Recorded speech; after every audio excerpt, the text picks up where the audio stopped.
Is this love? Yahweh, don't trust me. Don't trust me. Why, Lord? Yahweh, don't trust me. Don't trust me. Why, Lord?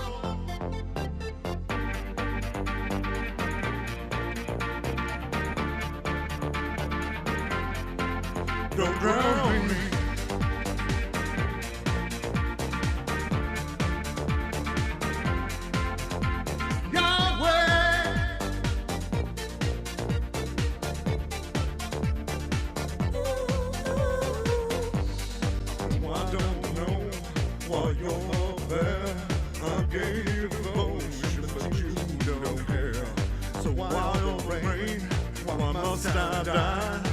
Give me a sign. So what have I done? Yahweh, just tell me. Just tell me. Why, Lord? What have they done?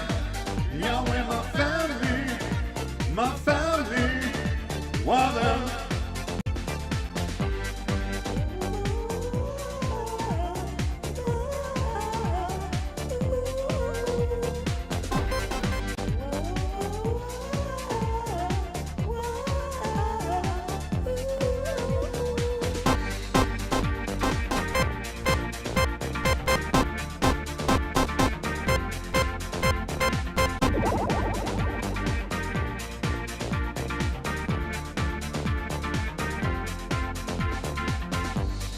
What could we do? We didn't know the fucking angels was on the menu. We didn't partake in angel boom, but till we die, you're a fire. Yahweh, you fuck me. You fuck me. I'm no more. It's not fair. He's not loving.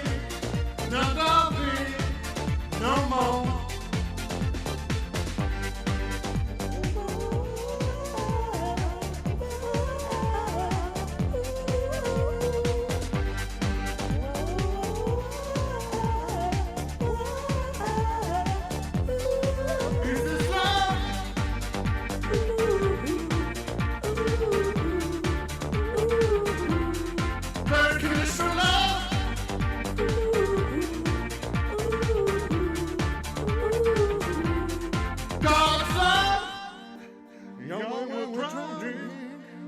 We're drowning, save me.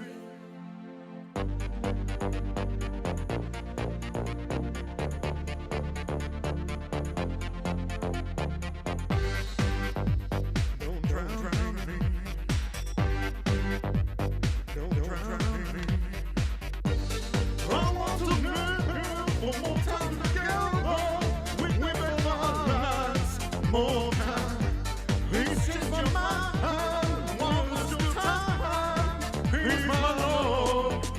Is this love paying for crimes or crimes are not mine? Is this love paying for crimes or crimes are not mine? Yahweh, we're dead for no one. Yahweh, we're dead for no one. Fuck your dog!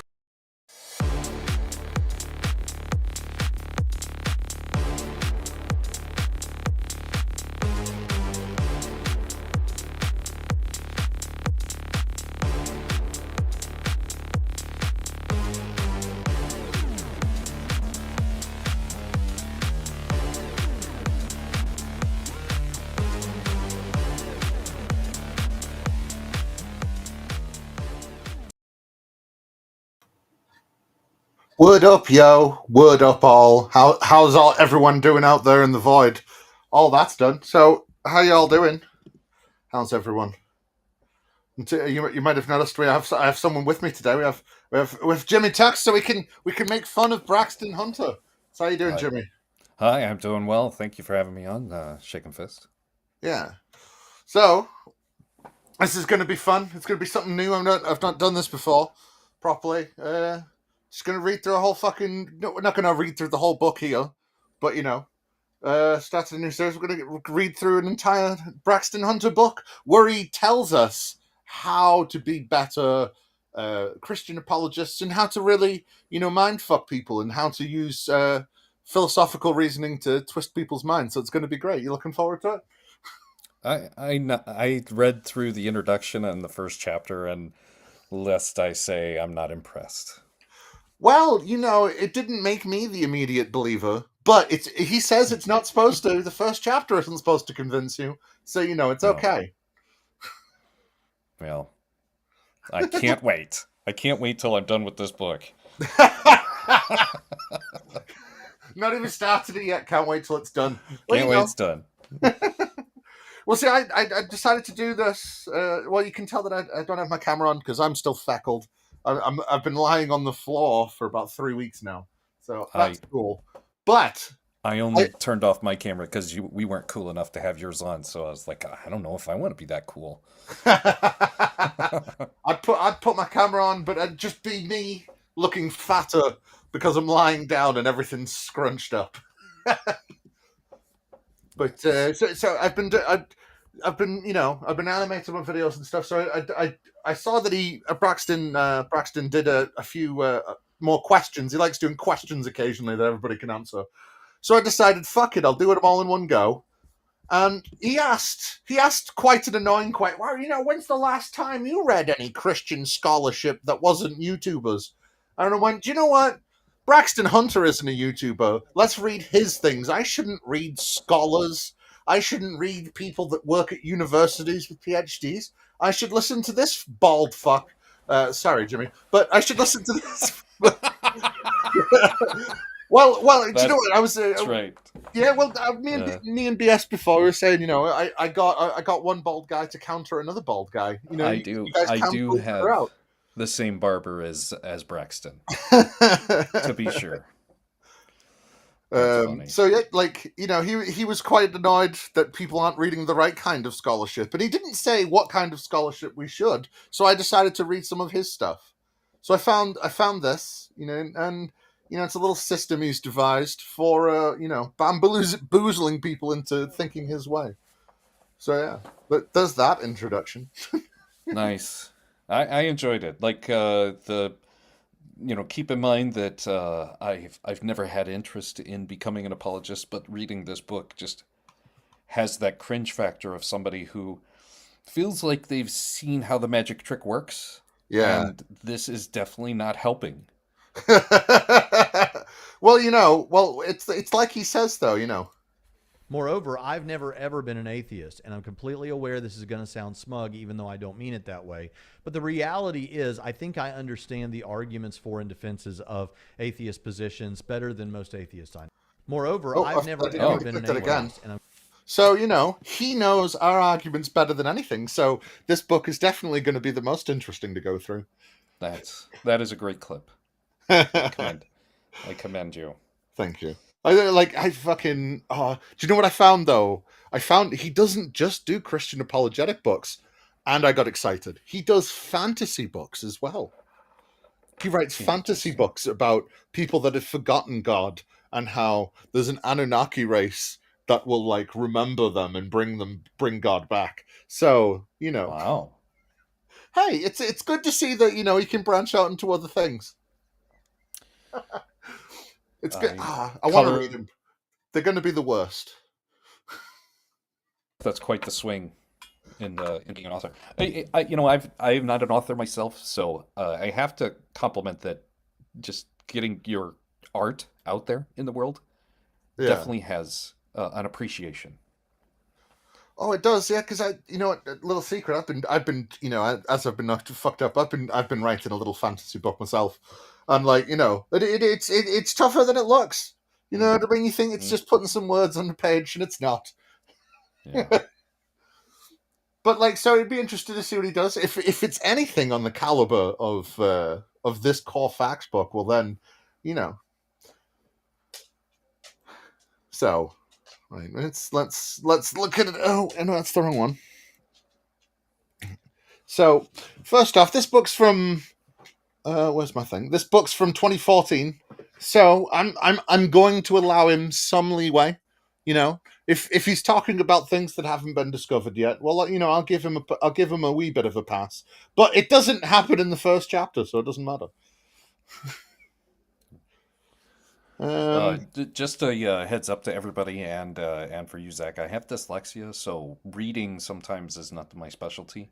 Oh, we're gonna have a fun time then, because I'm like that Yeah. as well. Oh, you put some highlighted notes. Oh boy. Oh, brilliant. Oh, I brilliant. didn't even mean to put this one on, but it's on now. So yeah, this is what I've been typing stuff at and shit like that. Nice. So Oh yeah. Oh, this is perfect. I'm so glad we've whittled down just the finer points of it. well, so yeah, but I'm not. Some bits I'm going to read all of. Some bits I'm not going to. The introduction, some of it can be. A lot of it can be kind of passed over, but you know what I mean. Yeah. So, me. Yeah, there we go. In the beginning, In the beginning, Braxton God said. created. In Actually, chapter 1 does begin with in the beginning, God created the heavens and the earth, Genesis 1:1. very true. And in the beginning, our Lord and Savior Sir David Attenborough came to us and brought us the light and the warmth that can come from. Look at that meerkat falling asleep. He knows exactly what we need to warm our hearts, and it's to live with our animal brethren all together as one. And we can all and if we all come together under the healing light of Attenborough, I'm sure that's what he means, right? I believe that is what he means. Here we can observe the Zach shaken fist in his natural environment. I'm turning this into a religion, motherfucker. Fucking Attenism is coming. Attenism is coming. Yes. Let's take a look at the Trinity Braxton. Here we see the elusive Braxton Hunter once again lying to his audience to bamboozle their mind. It's a fascinating creature nearing extinction. Anyway, I can't do that forever. But so he starts off introduction. Yeah, right, Pippin. Sorry, you're going crazy over there, Peps. Dog's going nuts in the corner. Sorry. So, I love the start of this. Uneducated, ignorant, behind the times. Those are the labels that Christians often receive from co-workers, classmates, and friends. And he goes on to talk about how when he was a young pastor, he'd get bullied a little bit. He got bullied so much that he nearly didn't believe. And he was it. He says, I decided to begin researching the older arguments for the existence of God. I had heard when I was a teenager in freshman philosophy that I had heard when I was a teenager in freshman philosophy class. This is going to be amazingly fun. Searching library bookshelves, I pored over the modern classics for the evidence of the resurrection of Jesus, and after wrestling with these weighty issues for about 4 years, I realized a piece that I could not explain. I can't wait. I hope you all can't wait for the descriptions that he goes into. Uneducated. How laughable this assertion became. It wasn't the leading philosophers and physicists who brushed off the evidence for Christianity. He brings up a selection of quotes, doesn't he, for, these physicists that are so hardly talking about his religion. He brings up Tingle, and he brought up who's the other one that he brought up? I can't remember. Yeah, I I've can't. drawn a blank on some of the ones that he's brought up, but and I think he quotes William Lane Craig. He quotes N.T. Wright, and he quotes not in the first chapter, but yeah. Because he tries to quote a few physicists. He's got one physicist from 1973 that goes, well, I guess it points to God. And then when you look into him, you go, oh, wait, he's actually an agnostic. Don't worry about it. Yeah. I love how many times... I'll speak about it more when we get there, but I love how many times that Christians point to physicists that have turned into agnostics and gone, see, we won. It seems like it's possible that they won. They have already won. They're definitely in the lead. Well, they definitely think so. But they're in the lead, but being persecuted at the same time. You know, Oh, yeah, that's true. Yeah. because they're harried because they're in the lead.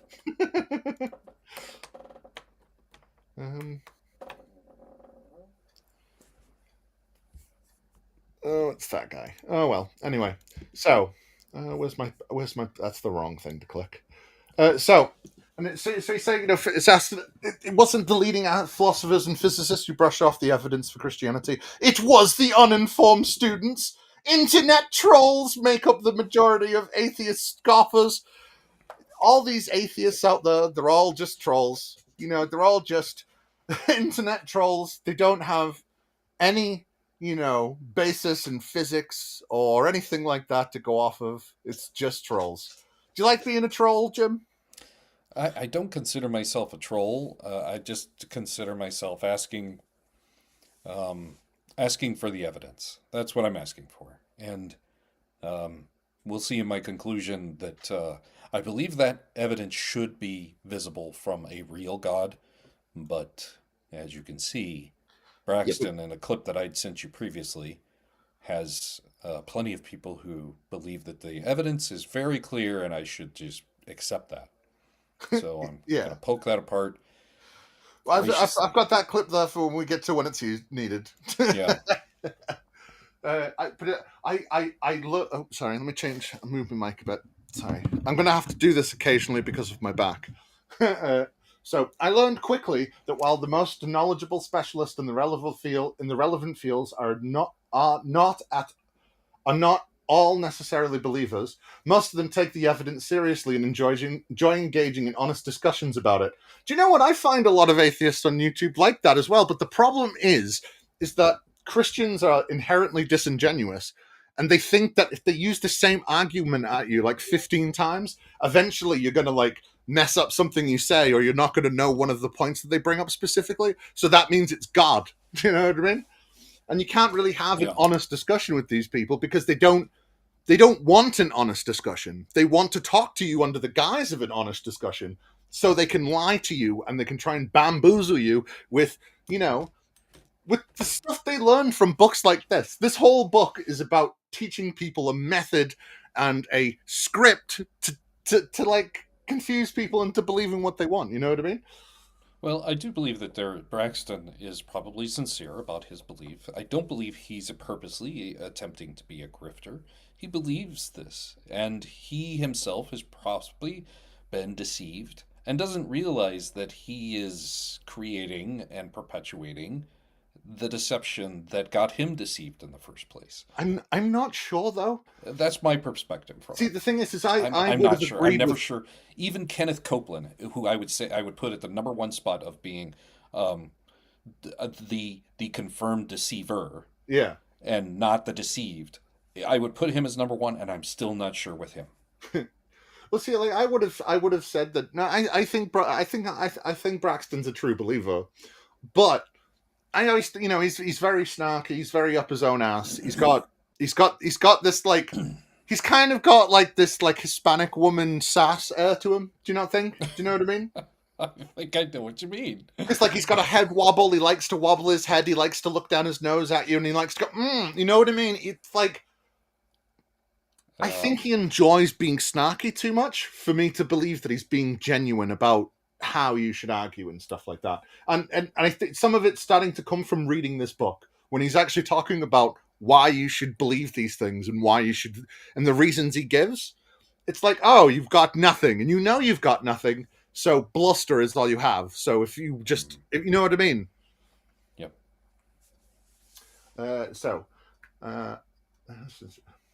You want me to read some of this? I was able to put it on my big monitor and full screen it. Internet trolls make up a majority of the atheist scoffers. I learned quickly that while most knowledgeable specialists in the relevant fields are not all necessarily believers, most of them take the evidence seriously and enjoy engaging in honest discussions about it. In short, the skeptics I knew were wrong, the Christian God exists, and there is powerful reason to believe. I can't wait to see what these reasons are. And I've read too. chapter 1, and they're not really reasons, but I can't wait. I can't wait till we're done with chapter 1. Yeah. yeah. Yeah, I can't wait till we get to the facts, Visiting other. not the core. So this Once I is began just- visiting other churches, I realized that there's evidences for the truth of the Christian message could be used not only to bolster the faith of believers, but also in witnessing to others. Many times I presented the arguments and cases of the faith to crowds of unbelievers. In time, I learned that there is of their embrace of the truth. You know, because he went I out know- there like he's fucking Steven Crowder in 2016. You know, just herds of unbelievers. Come on, bro. Come on. I've got these core facts, bro. Bring it, bro. Come on. You know what I mean? No, his version of this is probably some guy who said, "Hey, evil's like a thing, right? And that makes God bad." And then he goes, "No, just listen to these facts." And then he went, "Okay." And he wasn't even a disbeliever. He was just having doubts. You know, like, I wouldn't, half the time, these people don't even think that you don't believe. You know what I mean? So you're just inherently a believer to begin with. So anything that goes away, it's more. I've lost my train of thought. I'll start reading. Maybe it'll Just that resurface. these bits we can skip through a bit because, like, we don't need to go through all of it. He's just talking Yeah. about Okay. this Hit bit's me just to the him next talking point about we going wanna to go. churches and, you know, how he's spread it Geisler, with yeah, he's people. got Norman Geisler here. Yeah. Yeah. So this I should have marked this bit first. Our most personal evangelism training material is designed around the assumption that unbelievers already accept that there is a heaven and a hell, that Jesus is the way of salvation, and almost everything else. You're right. After That's what reading the unbelievers key think. oh, sorry. Yeah, go on. Yeah, my unbeliever is always asking for the evidence of this heaven, this hell, this Jesus as a god, the spirits, the evil spirits, the angels, the bad angels, the devil's demons, and Satan as evidence. And I never seem to find anybody willing to cough that up. Because they think that, like, the only evidence they need is the Bible. That the Bible must be the evidence. And it's Bible, like, but the Bible's the claim, and they refuse to accept this fact. Yeah. Can you read this next bit? I've got to go let my dog out. For Norman Geisler, Yeah. let's see. After reading the very evangelistic question of one of the popular personal evangelicalism training resources, Christian apologist Norman Geisler pointed out this by saying, one of the reasons that our old evangelistic techniques don't work anymore, whether it's evangelism explosion or campus crusade or way of the master, is because people don't believe the prerequisites. Notice the prerequisites of that question. He believes there's a heaven and a hell. A God who has revealed himself. People don't believe that anymore. The vast majority in our country no longer believe that. That means it will no longer work on the vast majority of people. It became clear to me that Sorry, go on.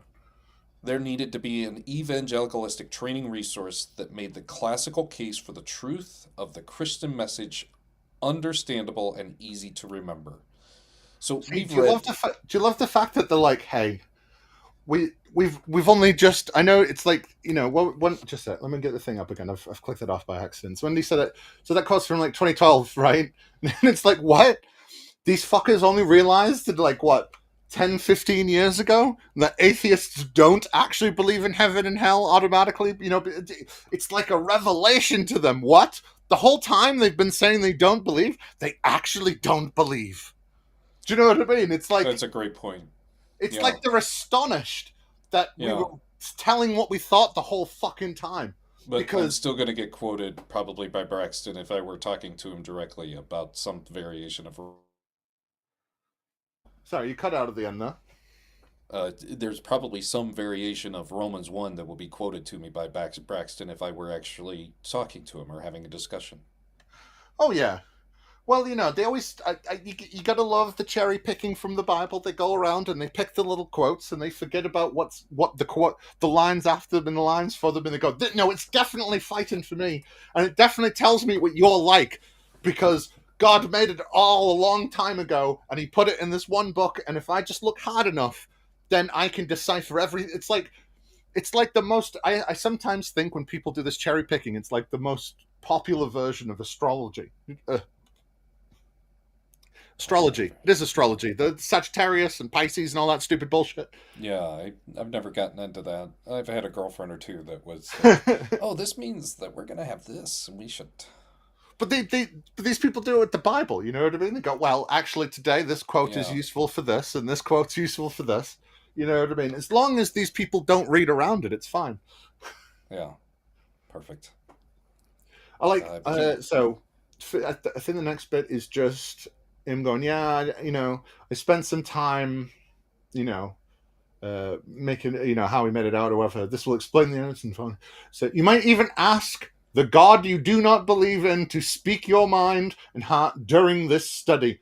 The book is designed in such a way to be as helpful and accessible to all that read it. So, do you know what? Do you mind if I call you Jim? Call me Jimmy. Jimmy. Or Cool. Tux, either one. I'll text. Jimmy text. Right. Yeah, right. So, you know what we should do? We should have a pray.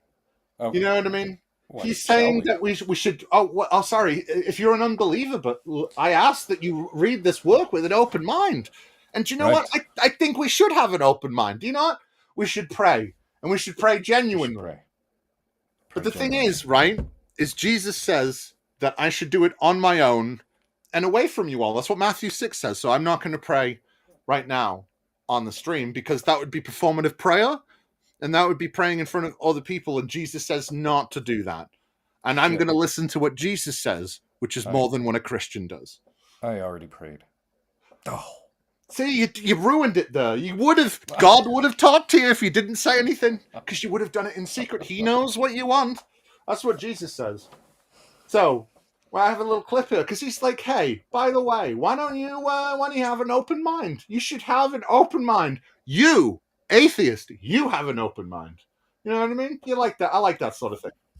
When will I walk away?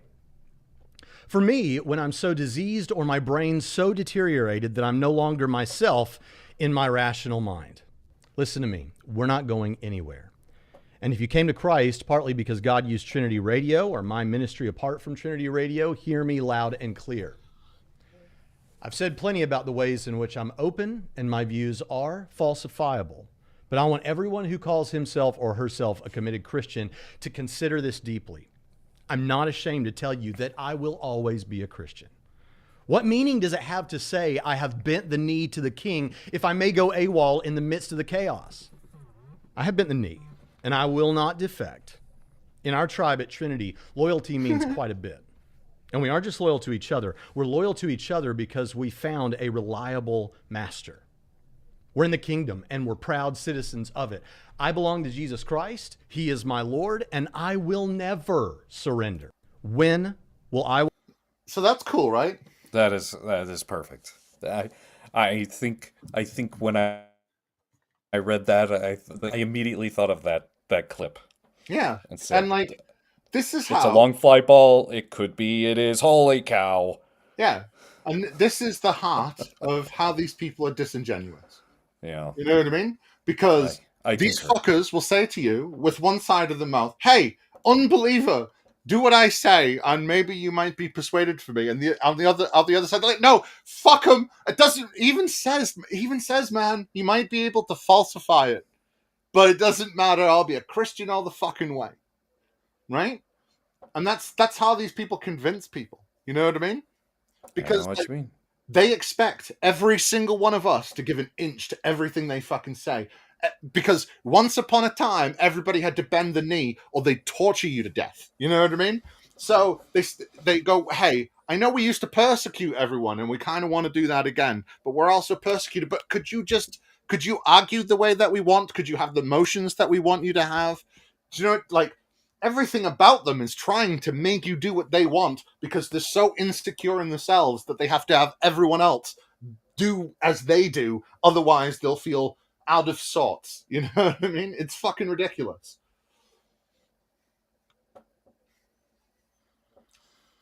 Yeah. So, Next up, he's just going to go through all the things that are in the book. I am going to skip past that because that's part of the fun. You know, I'll put a link in the description so you can download this PDF if you want to read it on your own. I doubt you're going to want to. I haven't put it in there yet. But, you know, I suppose done it's it. book club, Yeah. goddammit. You're all supposed to read along. Yeah. Download and read along. If we have to suffer, so do you. So Yeah, this is one of the this is the first time he admits this next bit, and I love this because you never hear them say it out loud, right? Because we're not supposed to read this book, are we? I know he's talking, oh, the unbelievers have an open mind, but really, he's saying that so he can appear gregarious to everyone. Because really, he's preaching to the, you know, he's preaching to his sheep, to his flock. You know what I mean? Because he is the shepherd that is leading them into the light. Blah blah blah. So they say different things that they wouldn't say in public. Like, however, so what he basically said is there's a two-step thing, right? You got the core and then you got the facts. Core is a bunch of arguments and the facts are about Jesus, right?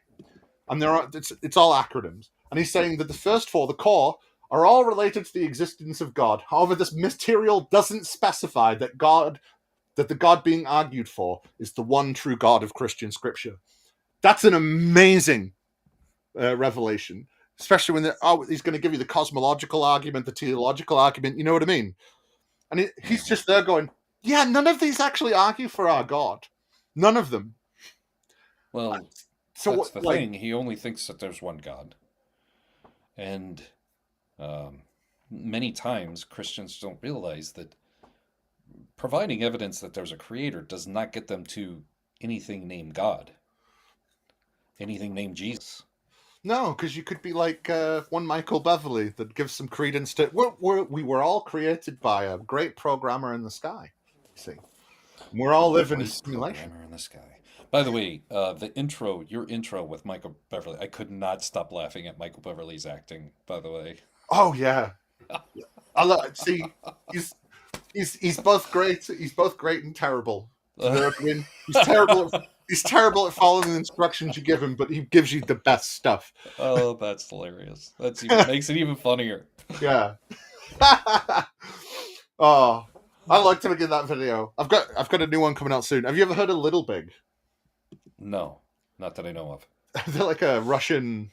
They moved to America like because they got kicked out because they made anti-war songs back in the day.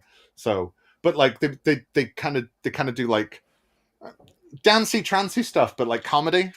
And they've got a song called Big Dick, so I'm doing that one. It's going to be Big Grift. Nice. Yeah. Wow.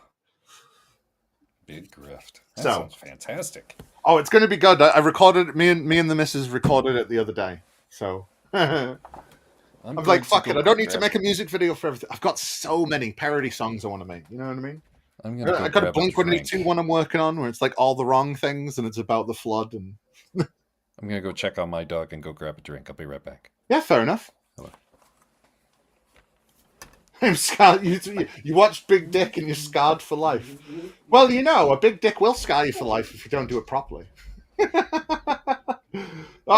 a great song. It's a great song. They got an 80s version that's really funny as well. But yeah, so the it'll all come out sometime soon. I might even give a little taste of it at the end. But so let's carry on here because I don't want to stay in this fucking intro forever.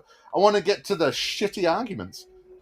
Everybody wants to get to the shitty arguments. So he's saying that the acronym core are all related to the existence of God. However, this material doesn't specify that the God being argued for is the one true God of Christian scripture.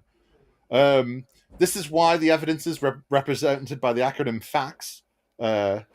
Big dick is an acquired taste. It can be, yes. Show that Jesus is the one true God who has revealed himself in creation. So you can kind of see that basically he's gonna lie to you a bunch and use a lot of philosophical mumbo jumbo to make you think along the lines he wants you to think, because he's literally priming you. He even says in his explanation of what you're doing, you're literally using these to prime people. I'd say it's one of the fascinating things about this book. It's very clear in how much he's actually trying to bend your mind as he's talking to you. It's great stuff. And then he's going to talk. He talks a little bit about the chapter structure that doesn't matter.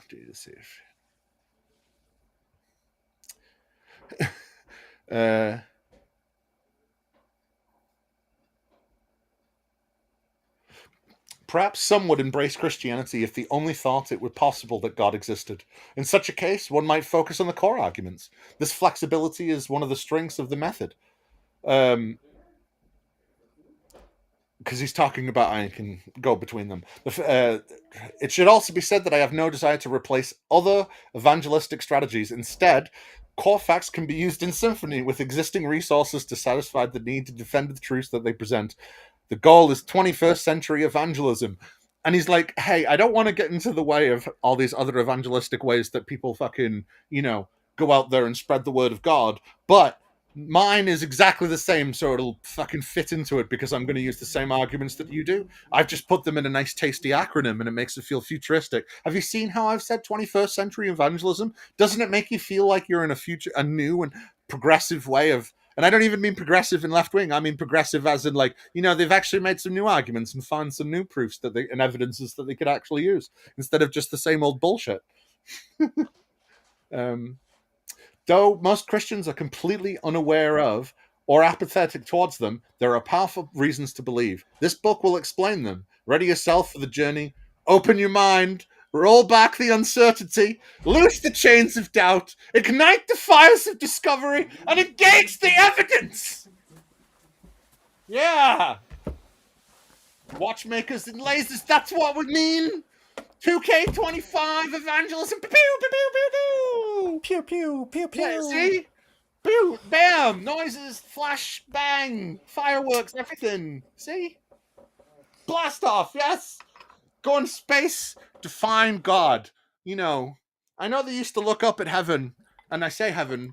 I know these people would look up at the sky and they would see the Milky Way, because they didn't have all lights everywhere. And they go, look, it's heaven. You know what I mean?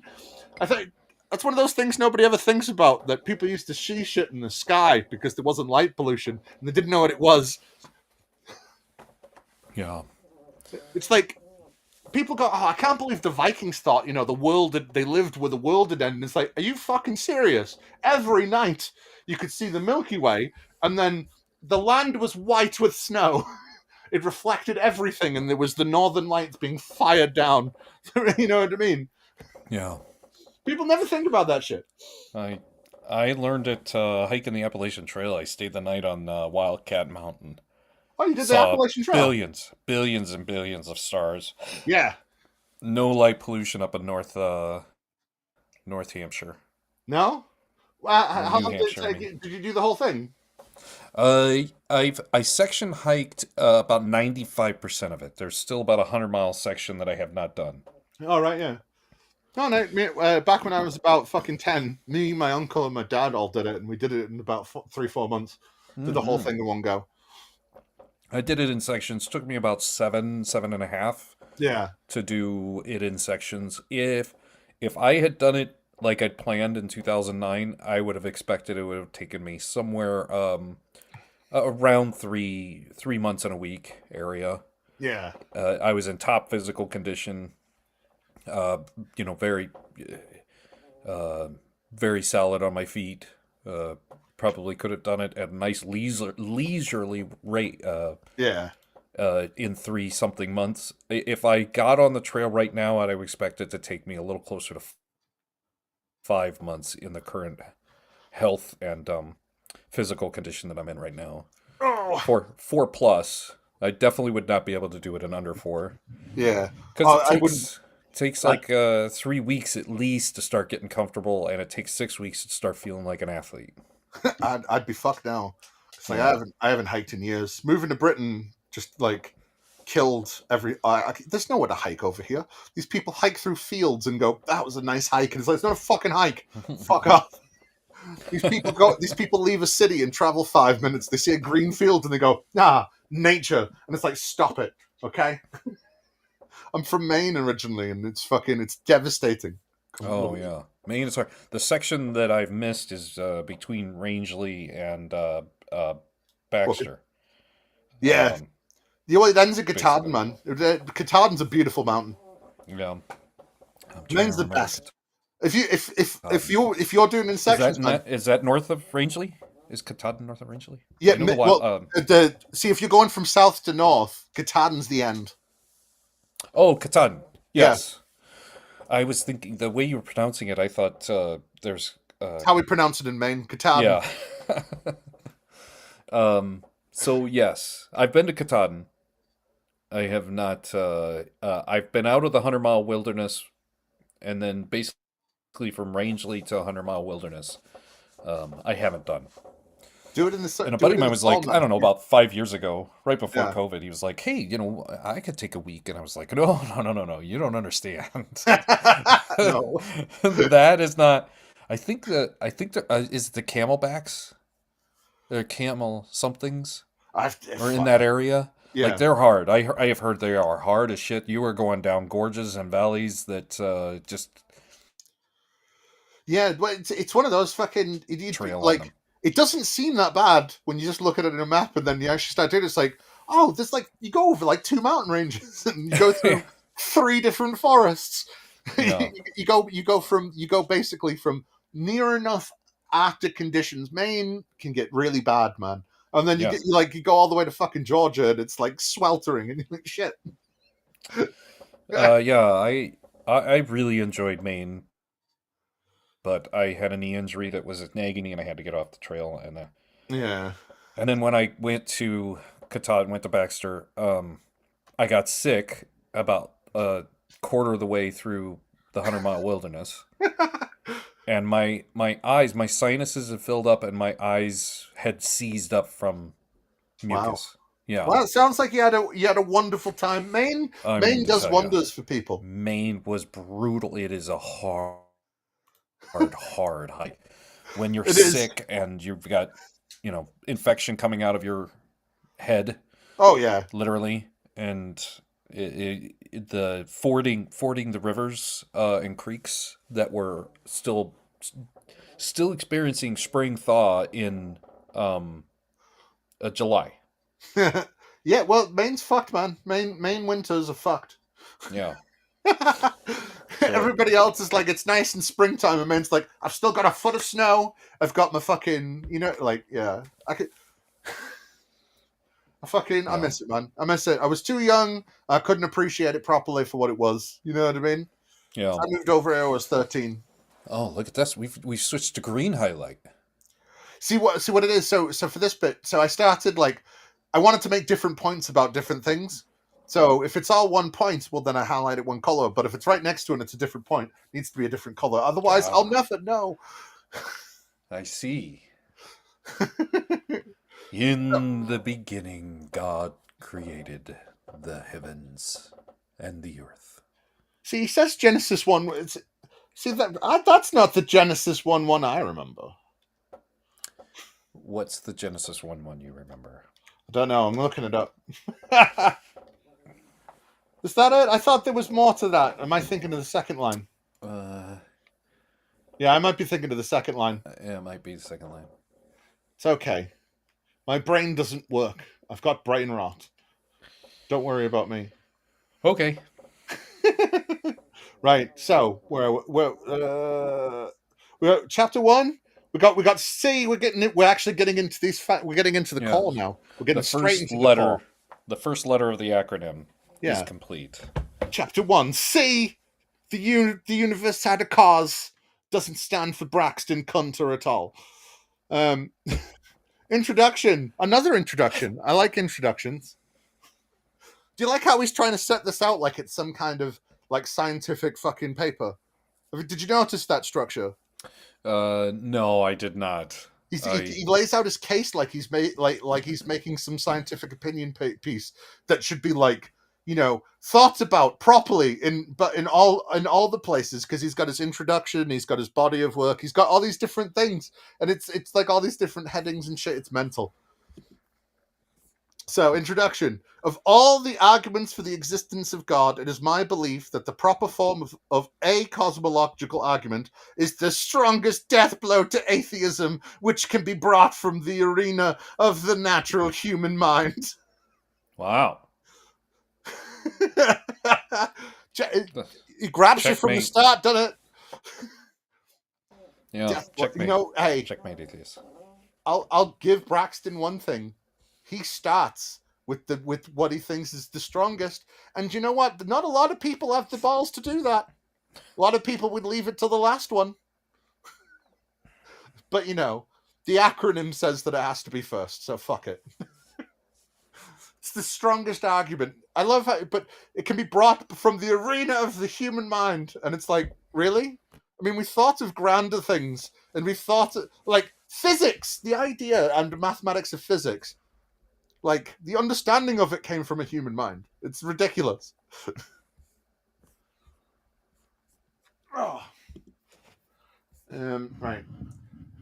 This is so. While it's certainly the case that certain types of evidences and formal arguments will be persuasive for individuals of varying backgrounds and personality types, this family of arguments strikes many thinkers as uniquely clinching.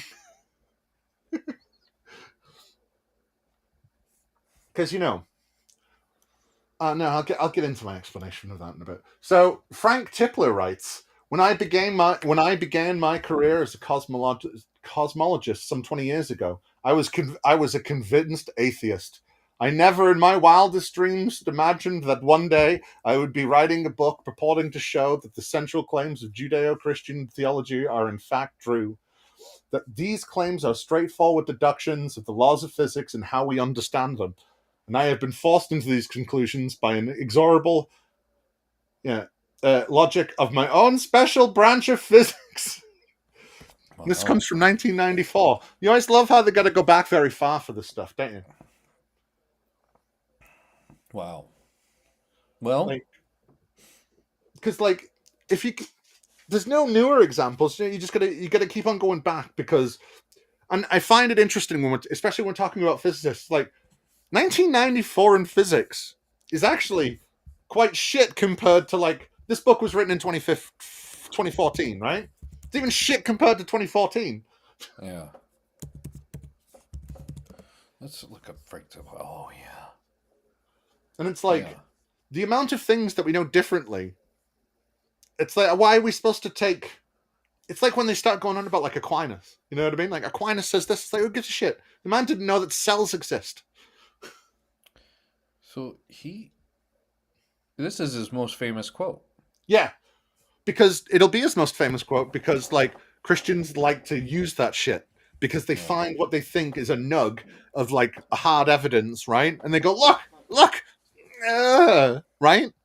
And they go, well, this guy believes, and he's really smart. He's a physicist. You can't disagree with a physicist, can you? And it's like, well, you do. So yes, I can. You do. So yes. Yeah, these people disagree with physicists all the time, and they expect that we're just supposed to, it's different for us. You know what I mean? Maybe they think it's like when we go, hey, you have to follow the rules of the Bible, and we don't. Well, you have to follow physicists because they're your side. Is that's not how that works. No. Do you want to carry on reading? Let's see. From the highlighted area, or just little tipplers? Just it is likely.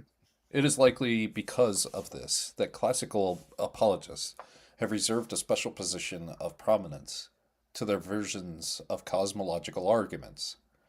While certain scientific formulations, like design arguments, are remarkably appropriate to the sort of concerns modern unbelievers have regarding theism. Sorry. The philosophically and scientifically potent thrust of this kind of argument allows to bypass many of the common objections posed by the 21st century naturalists. Scientifically potent. So scientifically potent. Yeah, I did feel a bit of harshness. Moreover, it is precisely because of this that with a cosmological case is immediately accessible to the common man. Certainly, some of the philosophical principles involved will require definition, but the overarching premises and metaphysical principles are rooted in facts that can be reviewed in the arena of the listener's own mind. That is to say, very little prerequisite knowledge of physics or science is necessary for the average thinker to ascertain the logic employed by the apologist. And Yeah, we have see, our first core moment yeah. of chapter C. Well, we'll get to that in a second. Right? Yeah. Oh, sorry, Robin. Was I ignoring you? I can't see the chat properly. I have mine on full screen, so I'm not watching. I might Yeah. want to go to the. I only have one screen, and most of it is taken up by this thing. I'm sorry, Robin. But like, I love how it's like, hey, you don't need knowledge of physics or science for this very philosophically and scientifically potent argument. You don't need to understand you don't really need to understand difference or science at all, because it's very potent on its own, and you don't need to worry about it. It does all of its work for you. You just need to say cosmological argument, and atheists will fall to the ground and go, "Oh my dear Lord, the scales have peeled from thine eyes." Let's see. Shaking fists. Here we go. Right. So like you said, we got the first core moment, because you need these core moments. He really needs to drive home something. You know what I mean? The first argument might sound overly complicated, but actually anyone can learn how to use it. You don't have to have an advanced degree. If you're a 13-year-old boy or a 60-year-old woman, you can understand and use this evidence if you'll only commit to understanding it. Do you like how so much of this so far is just you don't have to be very clever to know it. Don't worry about it, right? It doesn't matter that you just say it. You can pretend to know it. It doesn't matter. Do you know what I mean? I do. I think that is a good assessment. That Because like we just need to follow along. We don't need to be the leader yet. We're just going to be the follower. See, I've moved my thing over so now I can see the chat. Mm-hmm. So there you go. People. I just opened up and did a pop out in my other screen. So wow, we've already made BS. This book has already started to make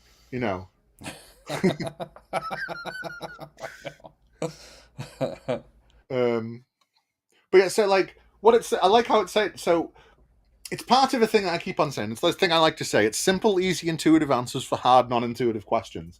And that's what that's basically saying. It's saying when you talk to like one of these, like online atheists or one of these atheistic people that really gives a shit about it, right? They tend to know things. They've read studies. They might have read books. You know what I mean?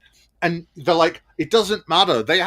Part of it is saying like, they have to have all this different shit to try and disprove our simple premise. And because we have a simple premise and it's easy to say, it means that it's more correct. Because it's less complicated, and less complicated is better. Do you know what I mean? I know what you mean. Yes. Make it so a second grader could understand. Yeah, because it just needs to be short and pithy. And as long as it's short and pithy, you can just go, no, the other stuff doesn't matter. This is no trivial point. Pastors are reporting that one of the primary reasons Christians avoid the study of Christian defense is because they find the subjects involved to be overly complicated. If local ministers could learn and explain these arguments in a compelling and digestible way, then the task of evangelism would move forward considerably. Because all of our followers are fucking morons, and they can't understand simple arguments like if things began, they had a maker. It's too complicated for them. If things began, they have a maker. Well, because that's basically what the cosmological argument is saying. But he's basically what the cosmological argument. Before he's even got to what it says, he's like, "No, you people I understand that all the people that are reading this might actually be so fucking dumb that this is hard for them." Do you know what I mean? Because he knows his readers aren't smart. Because he knows that dumb people are easier to manipulate, and that's who their audience is. It's fucking mental. Well, most of the people reading this are probably going to be the type that just sat in the pew and sang the songs and had their bread and wine and on their merry way, they went to have the potluck. Uh, and Well, that's the get thing some. that he's like, even those people should be able to understand some of the simple premises that he's putting forward in the book. This book is, I can't. Is it that he thinks his audience are dumb, or that he's? Do you think he's over fucking emphasizing himself because he's like, no, these things are super duper complicated, and you can only take the understanding from a person like me. Only an intellect such as mine would be able to understand that. That's why I've put it down to the layman and made it very digestible for all of you fucking morons. Do you know what I mean? Well, to give him the benefit of the doubt, this is the the few verses, not verses, the first few paragraphs past the introduction. So we're easing in. We're using the shoe tongue to Right. ease the heel into the shoe. Right, I follow you. Yeah, yeah. No, no. All right, we'll give him. We'll give him some time. We'll give him some time to cook. You carry on. You start. You read that. And For the purpose of this work, I find it the most prudent expenditure of space to focus on one specific form of the cosmological argument rather than present what would amount to a museum of historical uses and formulations. This rendering has been chosen because it is the case of explanation and relevance of current debates, which we have to thank William Lane Craig for, by the way. we have to thank William Lane Craig for just so many things. No. He's brought Thank us. you, Billy. Thank you, Billy. Uncle Billy, you're the best.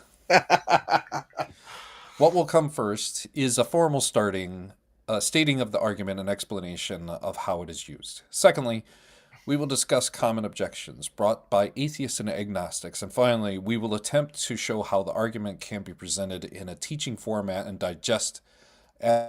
for digestion by the lay church member. As this is the first in the theistic arguments of to be discussed in the volume, it is vital to remind the reader that a skilled Christian defender will not merely use any theistic argument singularly. These arguments lead listeners to the realization that there is a God, but not to the firmly specific fact that he is the God of Christian Scripture. I am so glad he put a disclaimer in there. Because, I love that, don't you? It's like, hey, none of these arguments, they need to be done together, and they don't really point to our God, but it's okay. Yeah, it's okay. Just proving that there is something named God, something that's the Christian, something is close enough. So Yeah. I'll carry on from here. I clicked the thing off. There we go. So, for such purposes, the resurrection case of chapters 5, 6, 7, and 8, and 9 should be made. Let me make one final statement. This argument, represented by C, is the most technical part of the core facts that you may find yourself struggling with at first. So, it's the most technical one straight off. The cosmological is very technical. It's got 3 premises, and it's like that line in the Quran that has 111 rhetorical devices. You see, it might only be one verse, but it's so elaborate. It's so overly complicated. It's so rich in meaning. Brilliant. Yeah. However, after a careful consideration of what this chapter explains is truly powerful, remember, if it becomes complex, you can always take a look at the simplified explanation towards the end of the chapter section, transitioning the formal argument for the layman. Because you're too fucking dumb to read the rest of the book. Just read this stupid here. Because it's great. He doesn't even give, that much evidence. It's so complicated. Is it complicated for him? I don't know. It's his book. Oh, sorry. He constructed this, and an editor went through and just tore it apart, probably. Was the editor that fucked him? No, I feel sure. Yeah, it's got to be. Let's blame it on the editor. I emptied my beer too fast. I gotta go. Yeah, fair enough. Be right back. Was it Robin? Most people are not Christians because of these arguments. Most people believe for person. Yeah, that's very true. It's So there's like the video series I'm doing where he's asking all these questions. It's like, oh, does evidence come into why you didn't believe? And it's like, no, like I say, like no, the evidence is the end. Like you get doubts, you find things you don't like or whatever, and you try and find evidence to bolster your belief because you're like coming out of it and you're trying to find anything desperately to go that actually I've not been wasting my time and there really is an imaginary man in the sky. Sorry, real man in the sky telling me what to do. So you look for evidence and you find none. And in fact, you find lots of evidence to the contrary. But hey. And because we have so much evidence to the contrary about the Bible and different shit like that, that's why that the cunts like this have to come back to all these philosophical arguments. Because they don't have anything else. If they had something better than an argument, then they would not shut up about it. It's like if these Christians actually thought the Shroud of Turin was real, right? They would never shut up about it. But they kind of know it's fake, and they just kind of hope it's real and pretend that it is. Do you know what I mean? Like, if these people found a God particle, it would be the only thing they ever said. But instead, they go, have some fucking shitty arguments. Don't you like my shitty arguments? My shitty arguments should convince you. Why haven't they convinced you yet? I don't know. The people who believe that the Shroud of Turin is real, they won't shut up about it. Do they not? I don't know. Like, because most Catholics thinks that it's real. They just don't give a shit, and it's like that's mental. Because, like, yeah, YouTubers will go on about it, but they need a tasty video, and they go, "Look, we looked at the threads, and the threads say it's 2,000 years old." Yeah, I got. There is a shroud out there that is from the 1st century, and it's not pretty. So yeah, a real 2,000-year-old shroud. No, it's rough. Not be pretty. It would not have the same threading that the Shroud of Turin has. And I don't care really. Oh, my dad's calling me. Well, excuse me for just a moment. Hey, that's fine. I can chat. That's why like they got the shroud, and I know it was only found in the year 1000 whatever, and it got lost and found, and they kept it in all these different conditions, but it's totally still really good, yeah. That's why they still like. I say remember like we were all alive, but you'd like back in the day, people used to like go, hey, we found a splinter. We found a splinter of wood from the cross, and it's the most holy thing ever. Have you seen this nail? This nail is definitely from the cross. And if you're going to say it isn't, I'm going to laugh at you. You know what I mean? Like, yeah. So, I'll give him a couple minutes, and then I'll carry on reading again. To be honest, I'm actually this isn't going too bad, I suppose. I don't know if you can tell, but I've never done a book review before. Last time I did the last time I did a book review, I was like 10, and I was doing a book report about Animorphs. That was an interesting book report, by the way. Anybody ever read Animorphs? Animorphs is like a young adult series from the 90s that is the most horrific thing that they could make like 10 to 14-year-olds read under the guise of, did you see the teenagers turning into animals? Oh, all the war crimes. So good, Animorphs. It shouldn't have been written for kids. I'm just gonna have a wee smoke of perfectly legal tobacco.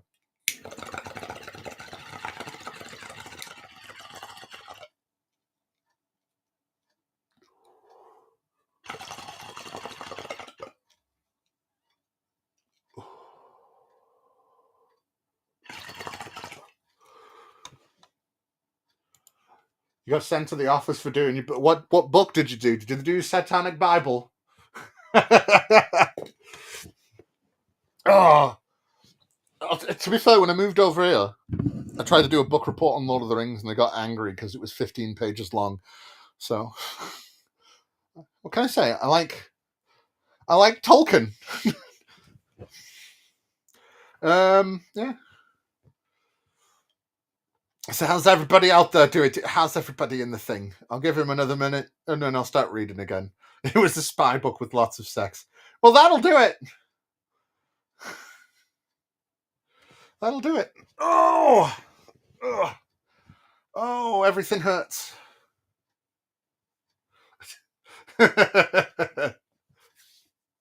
Oh, I got too into fantasy. It's all fantasy. Oh, my everything. It all hurts. Oh, it's just getting comfortable. You have to enjoy my pain noises because they're pain.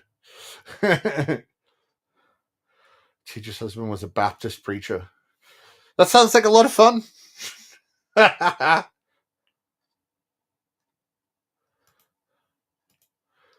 Love how loosely they use the word facts. Yes, well, they think it's synonymous with truths. You know what I mean? Hey, have you seen our truths? Our truths are the best truths. They're better than your truths. I mean, they just really needed Kellyanne Conway to come along and go, hey, we have alternative facts. That was just what they was waiting for. They was just waiting for permission.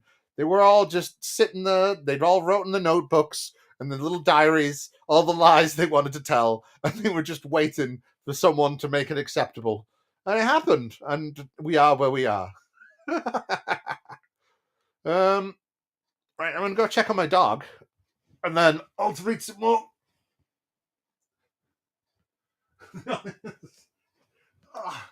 Oh, I'm too.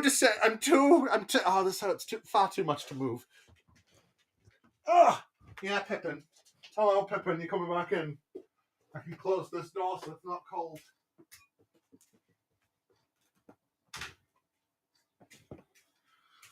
Oh, the temperature was dropping outside 'cause England's crap. It's a crap place. Crap place. Shit, Britain. Oh, I suppose everywhere is now. Isn't it great to be human? So, right. Oh, yeah. Let me get comfortable and I'll start reading again. So, Cosmological Argument, stating the case. How much of this is book padding? Because I like the double spacing. I did a word count. It gets like 300. It gets like 200 words, 250 words a fucking page. I've been writing, so I've been looking at that shit. Maybe that's just me. Stating this case will require at least 2 steps. It will require at least 2 steps. Broadly speaking, first, it will be necessary to state a formal cosmological argument. Then it will become appropriate to provide the logical implications of the argument. The implications of the argument, which allow thinkers to arrive at God's existence, you see, because they don't have any fucking proof. They've got to state some shit at you and hope that you fall for it. You know? My dad lives in Kentucky where there's lots and lots of flooding right now. Oh, fun. Is he all right? So he's all right. His area is not affected, but there are lots of places that are normally dry land he's been able to go fishing on. He's kind of excited about that. Yeah, you get a pine trout. I think he normally fishes for catfish. It's funny. All right. He loves going and fishing for catfish. He gives them to one of the members of the church. Everything he catches that's a keeper. And the only time he eats the catfish is when I'm down with him. And he only likes it if I make it. It's funny. It's the kind of the funniest thing. Never He's had like, catfish. I don't know how you make it so good, but I make good catfish. So Never had catfish. I've done, like when I was living in Maine, I did the fly fishing. Like I'd go back, go fishing for trout and bass and fucking shit like that. Never. It because none of them wanted to go out at night. You know what I mean? They're like, Yeah. oh, do I have to? Like, fuck. So, yeah, he's been catching fish like crazy. Pretty That's much good. where he's like, there's this one road that I'm going to that normally is dry land, and Yeah. there's about 25 feet of water on this basically like an underpass type of scenario. Well, if it's So- floodwaters, you can catch a wallet. All sorts.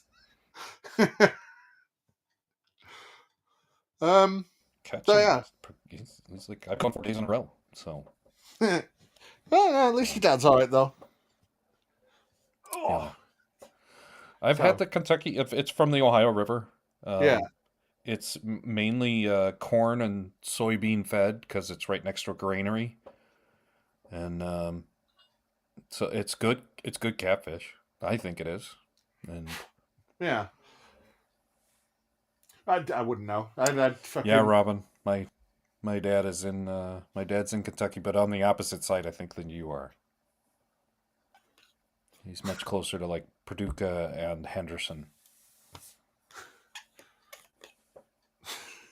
That's true. He's called me several times. I've warned him about this. He did not know this existed, and I told him about, basically in our discussions about Jesus and all,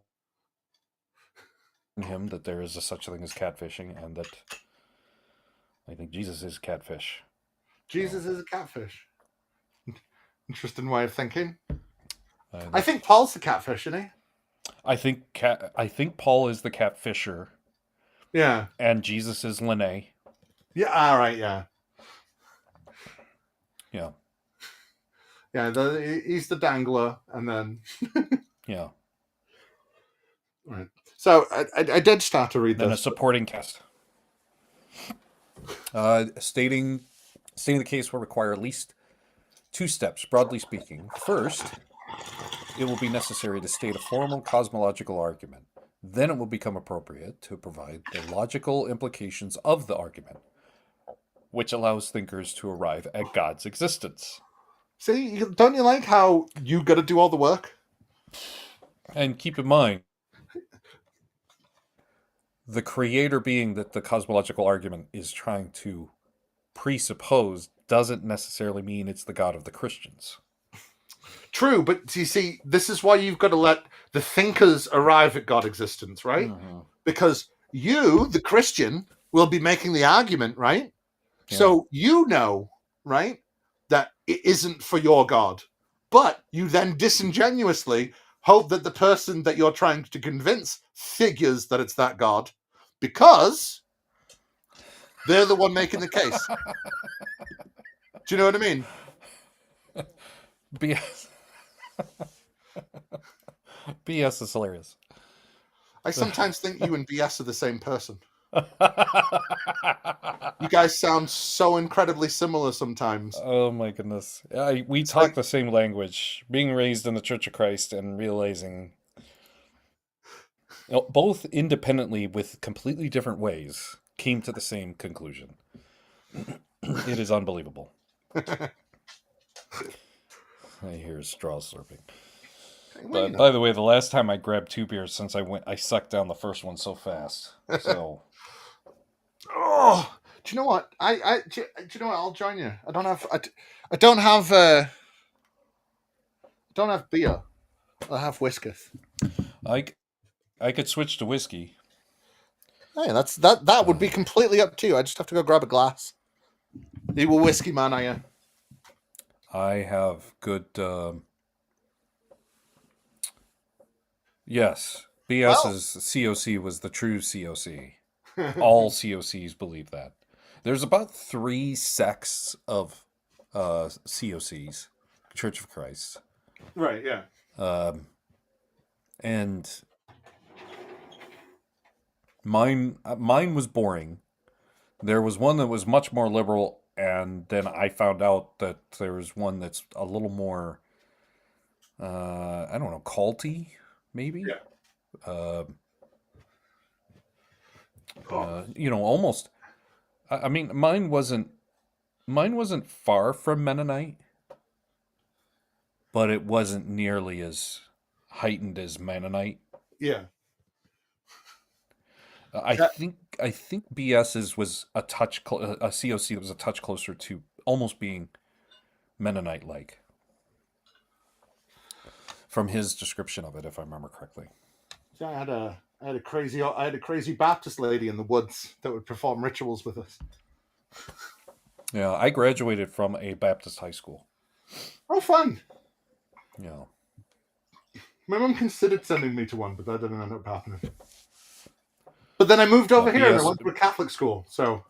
BS affirms. He described it to me one night on a live stream. We were just kind of bantering back and forth. Yeah. And I showed him the remnants of mine. Like, mine is dissolved and a new one has come up in its place. Yeah. And I showed him the one that's come up in its place. And he was like, yeah, that's nowhere close to mine. I was like, really? I thought Well, you cuss out then. mine was just like boring, no starch. A starched white shirt without the thin black tie and the Mormon tag. You know, I thought mine was pretty straight and narrow. But so it sounds like BS's was a little more. It was almost a little more, closer to being the Anabaptist Mennonite almost feel. That sounds horrific, to be honest. Baptist alone was bad enough. Well, Southern Baptist. Yeah. The thing is when you're in it, it doesn't feel bad. It doesn't feel unusual. You're in such a community that just say culty. Yeah. Yeah. Yeah. His version of it was just a touch closer to Anabaptist and Mennonite than mine was. Yeah. Mine sounding. I've seen the strict ones now that I've been out in the wild and domesticated. So, all right, we've got a green one, a different. We concluded. Oh, look at that! We got an adder. All right, what? Let's try to wrap this up. I'm how much further do we have to go? Oh well, if we're gonna wrap this up soon, we're getting nowhere near the end. We're nowhere near the end. All right, I've got to start cooking burgers in about an hour. Yeah, so you think we could be done in about an hour? We could do about half of it in an hour. Perfect. Yeah. So we was discussing about how often we was going to do this. If this is going to end up like this, I think once a week's fine. Once a week, yeah. It'll be fucking half each time. This is just the intro and the first chapter. Yeah. This is just. It's probably 2.5 hours for this, the intro and the first chapter. Hopefully the other ones could be consolidated down. Who do we have? Am I on this thing? You are. I've never done this before. How you doing, man? Who's out there? I'm looking in this thing. I can't see nothing. Who is that out there? Oh, that's the wrong thing. How you doing, dude? Dr. Mordecai Cassis. Do you not know he was a doctor? Jones. He's an esteemed doctor. He's been an esteemed doctor for a long time. He just hides it occasionally. That name reminds me of the last movie that All my friends call me Jones. Just Jones is fine. Just Jones. Nice. All right, Jones. Well, since there's somebody else on, maybe I should turn on my camera since there's another person with camera on. Oh. He said hello. He said hello. I can't see this camera icon because the camera's blocking it. Yeah. Oh! Right. I mean, you look fine. All right. The formal argument will merely point to a first uncaused cause of the universe. This, coupled with the explanation from simple scientific data, will lead to the clear conclusion that God must be the uncaused cause. Simple? So we went from being, we're going to prove that there's a creator. That creator may not, the creator of the Christian God. Yeah. Or some variation. To, we've come to God's existence. We've arrived at God's existence. To, God is the must be this uncaused cause. Yeah, because hey, it has to have an uncaused cause, and we it has to be uncaused for nebulous reasons. Don't worry, we have simple scientific data to back it up, and I have read forward. I have seen this simple scientific data, and wow, was I astonished! I was abashed. I was aghast. I had to take a moment. I had to sit on my fainting couch. I asked for a glass of gin.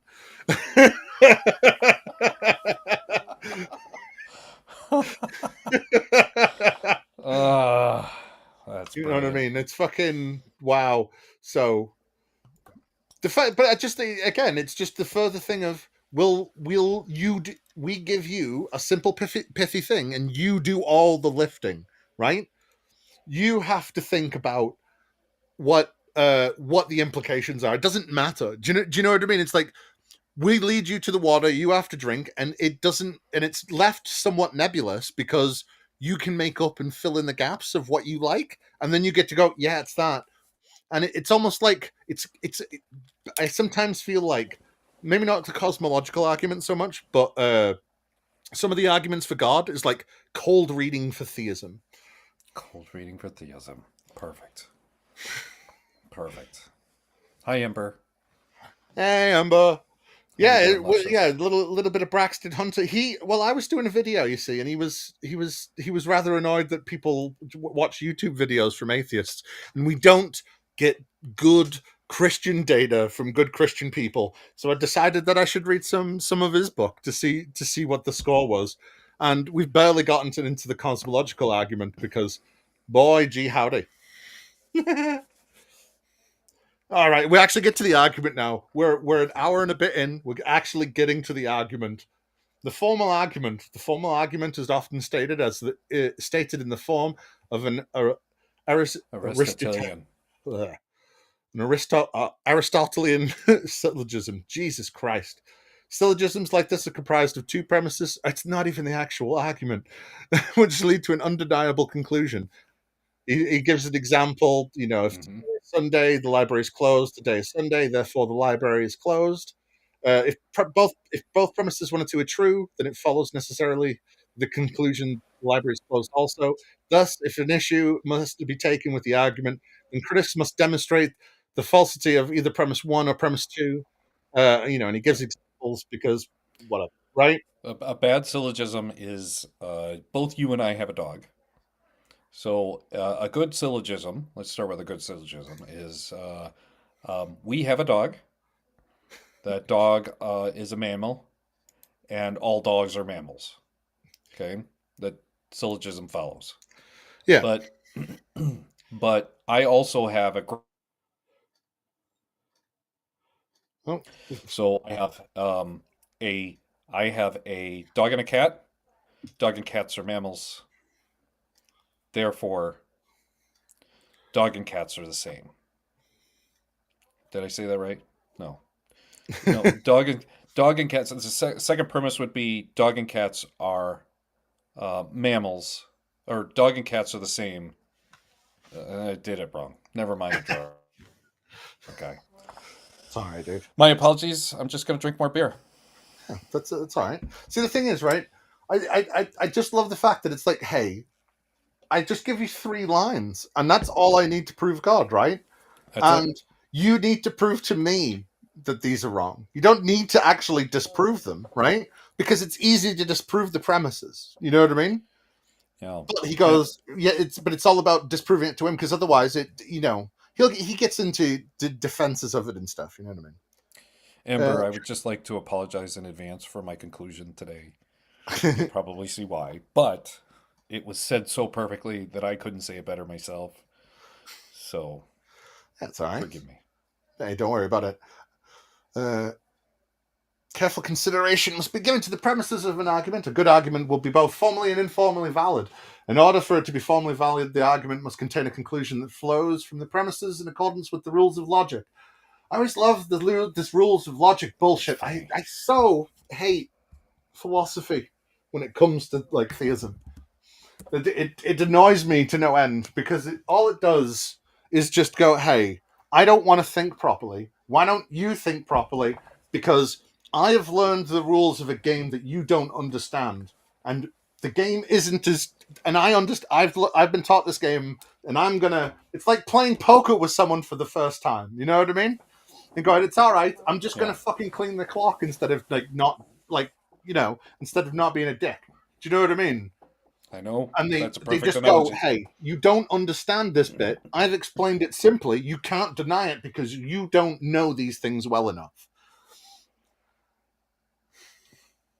Because all it is just about going, you don't know this specific point. You personally can't go against this. And I've noticed, if any time I've been in talking to a Christian about these sorts of things, when you point out the reasonable and logical ways that it's wrong, they just tend to start ignoring you and they start talking to someone else. You know what I mean? Yeah. So, was it the formal cosmological argument is formally valid and contains premises that are plausible. Here's how the common cosmological argument is stated: everything that begins to exist must have a cause for its existence. The universe began to exist. Therefore, the universe must have a cause. And it's like, all right. The problem with this is, what is the universe exactly? What is everything? I think there's a lot of things, and keep in mind that I've never cared about this argument. I usually run the other way when it's being presented. Yeah. Nonsensical to me. Everything that begins to exist must have a cause. So we live in a universe, but we don't really know anything about the beginning. Yeah. Even if you take a best guess, we don't know anything about the beginning. Well, because and what its cause is. There's no instructor giving us that cause or verifying that cause, which pretty much invalidates the whole thing anyway. You have Genesis 1, and therefore this should tie in with Genesis 1:1. But it doesn't. But it doesn't. Because Genesis because 1, you have the same problem with Jesus, you have the same problem with God as the creator of God didn't seem to exist to be the creator until it began to exist. No, that's not what the Bible says. The Bible says God did exist, but God existed in the waters. He existed with Leviathan. He did. Yes, we're getting right, and he existed with Leviathan, fought against Leviathan, and in fact beat Leviathan before he separated the waters to make everything. Yeah. So there's a bunch of stuff that was already there. There is potentially stuff that was already there. I think Paul G used the example of I can have a chair, and I don't know where it was manufactured, who manufactured it, or what material was used, but I can promise you the material that was used existed already and was reassembled from other stuff. Well, see, the thing is it's important because in a bit he's going to say, it was God's outside time and space, right?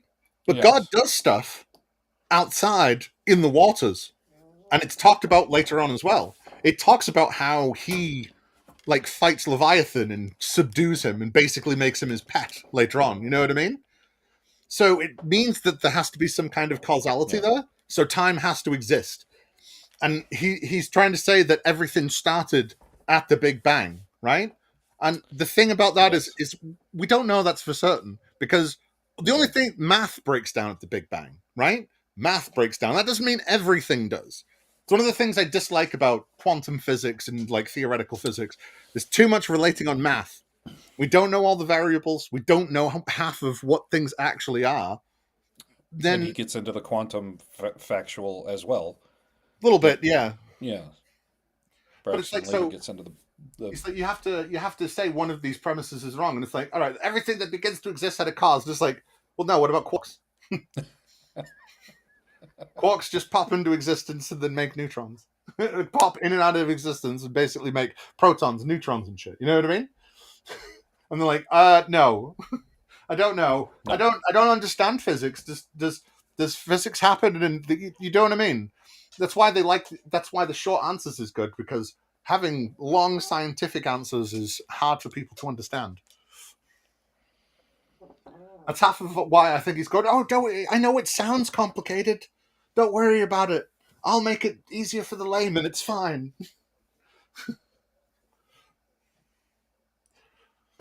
And then it's like the universe began to exist. It's like, well, we don't fully understand what the universe is. We don't know what happened before the Big Bang, if it was a bang, or what the fuck it is. Oh, come on. I mean, personally, I'm a believer in the cyclic universe. So I think it just fucking contracts and expands all the time.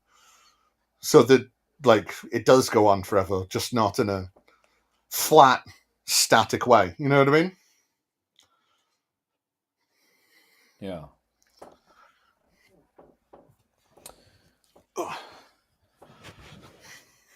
So, premises 1 and 2 are both plausible. All right. They're both plausible. They might be leading, but they're both plausible. They are more Because likely. there isn't any evidence of what begins to exist when we're talking about. Say that again, sorry? When everything begins to exist, and we're speaking about the universe, we don't really have any answers. I don't believe we have good conclusive answers. Even if you look at Big Bang mathematics, the reason that we've come to the conclusion of Earth is XYZ amount of time estimated. Yeah. Saying it began to exist is an unknown. Well, see, you've just reminded me of another thing I wanted to say. See, there's a book series I read called Discworld, right? And in Discworld... I was Discworld? Say that again? Oh, Disco? What are you saying? Discworld, yeah. Discworld. It's a fantasy parody series. It's really fucking good. And like they make fun of all sorts. But like basically there's a bit of it where he talks about they make science of Discworld books and like they make our world and it's more about science than the actual Discworld. But in part of it says we shouldn't be called Homo sapiens. We shouldn't be called wise man. We should be called something like Pan Naravidius, right? Because we should be called the storytelling ape, right?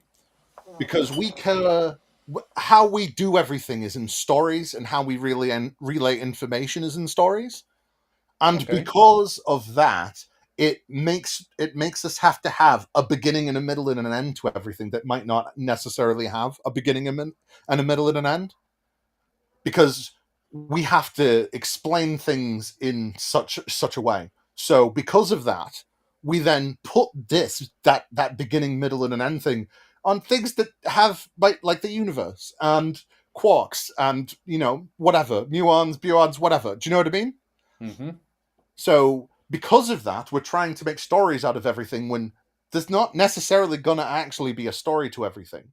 And because we think that way, it's going to lead us necessarily to certain conclusions, because like he goes on about how like stories and stuff like that, basically what they are like wagon wheels going through mud, right? Mm-hmm. Somebody tells the story and then eventually, it'll be told again and told again and told again. And when it rains, the water goes down and makes the grooves bigger and stuff like that, right? So basically, people lead themselves to believe stuff more because other people have believed the same thing to begin with. And it goes on from there. Do you know what I mean?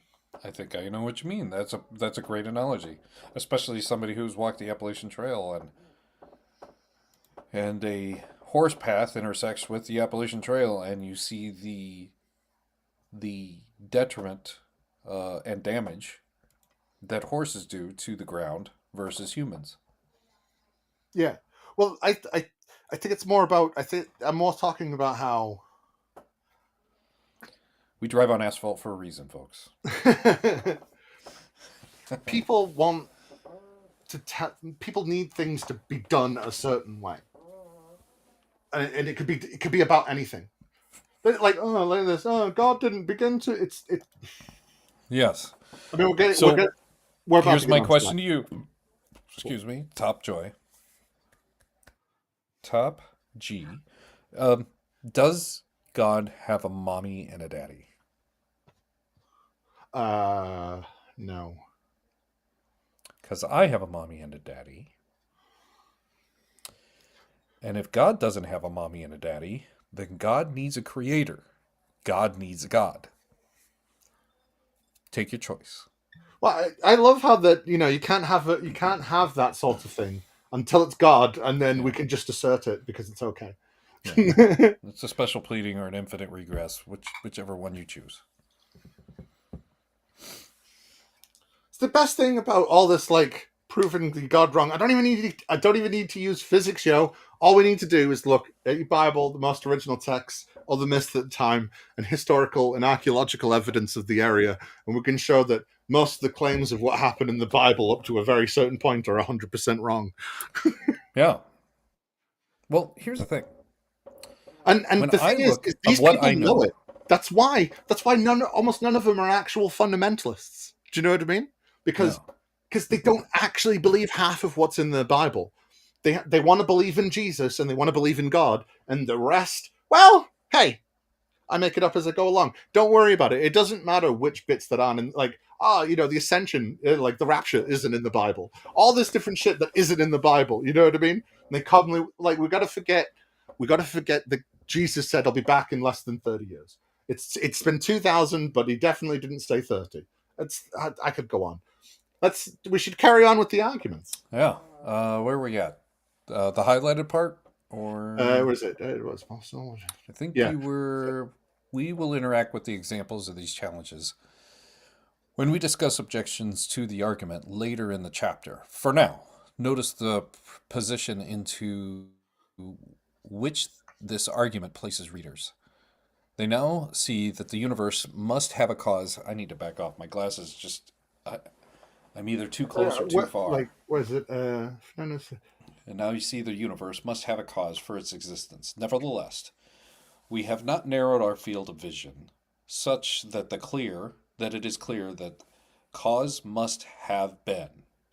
In order to accomplish this feat, we must draw implications from some simple scientific principles. See, I love this, right? The second broad step. See, I love this. So he's saying we've got to use science to prove bits of it, and in a bit he's going to say you can't use science to prove your bits because that's just natural. So you can use it. I love how sneakily he goes. You can use it for mine, right? But not yours. And like even in the video, like because I'm doing because you did like 3 questions for atheist videos, right? And in the first one he goes, hey, what's the thing that would prove something to you about God being real? But hey, by the way, let's just take experimental reproducibility off the table, right? Because it's not okay for us. Science is bad for us, and it's okay for him. It's okay. Yeah. Well, you're allowed to use evidence in science for... Yeah, it's good for God. Except for when it proves him wrong.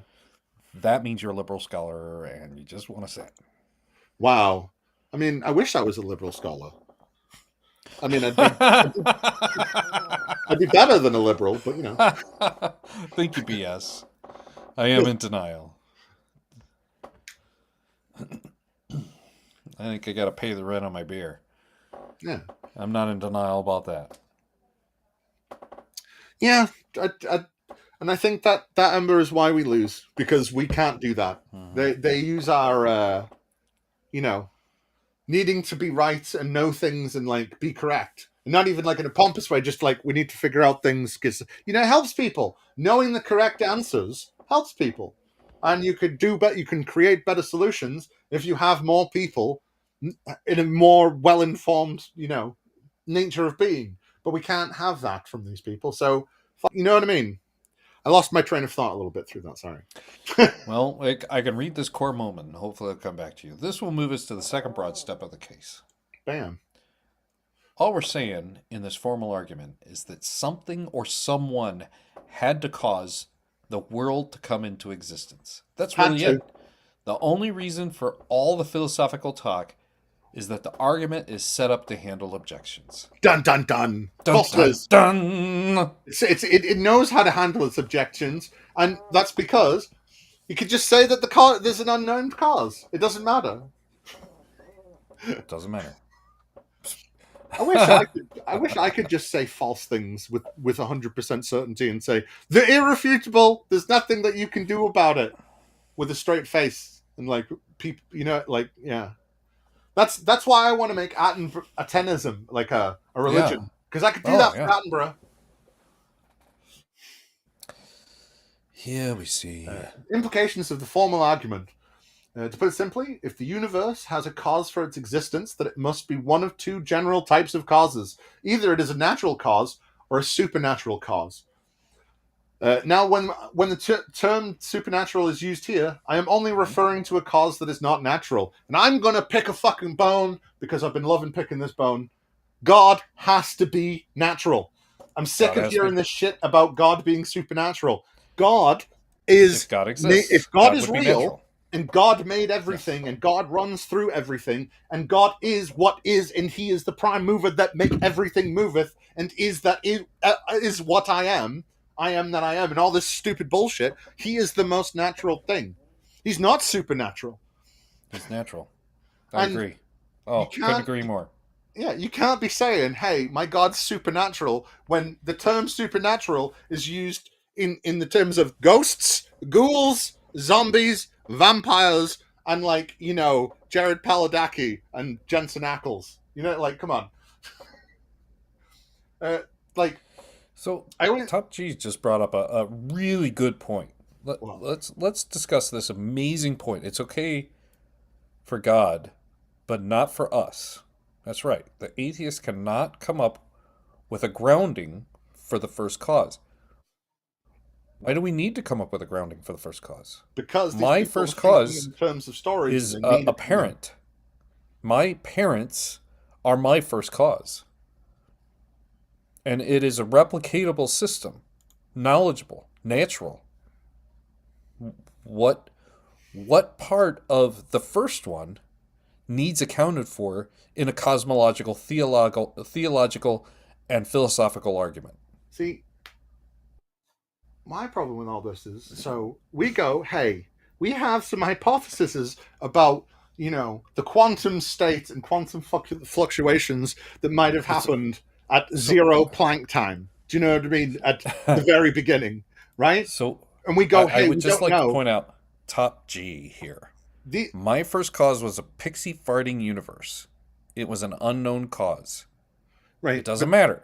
Now, the funny thing is there is a debate out there for Braxton Hunter versus Matt Dillahunty. And Braxton Hunter wouldn't shut up about fucking Matt Dillahunty after that. And he would not, and he made the exact same point. So my question to you is Top G in league with the supernatural?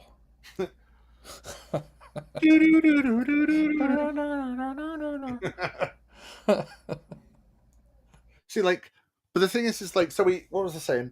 We have all these hypotheses, quantum foam, quantum fluctuations, we don't fucking know. And we've got another side that has a book that was possibly originally written around 1200 BCE and then edited in 7 BCE by King Josiah, and then another by Ezra, and the list goes on and on.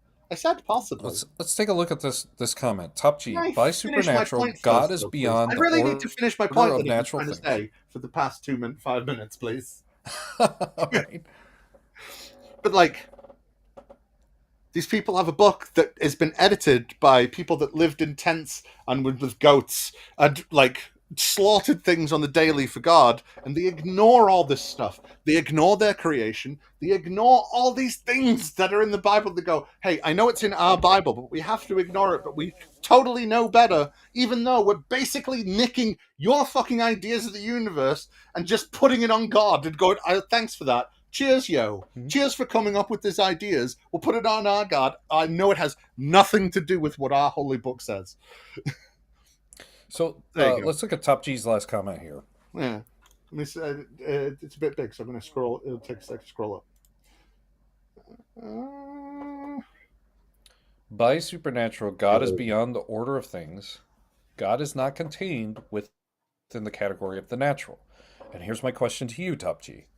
Is we have, according to what Genesis reads, 1 through 11, him interacting. God interacts directly with Adam and Eve, a serpent, a cherubim, flaming sword wielding cherubim, directs with Cain, interacts with Cain, interacts with Lot. Noah, interacts with He interacts with whoever Lot. he silences or confuses the language of, interacts with Abraham, and et cetera, et cetera, et cetera. Wrestles Jacob.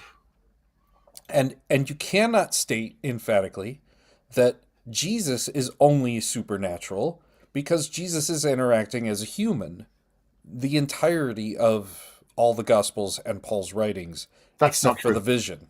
That's not true. One of the Gospels is trying to say that Jesus is purely God.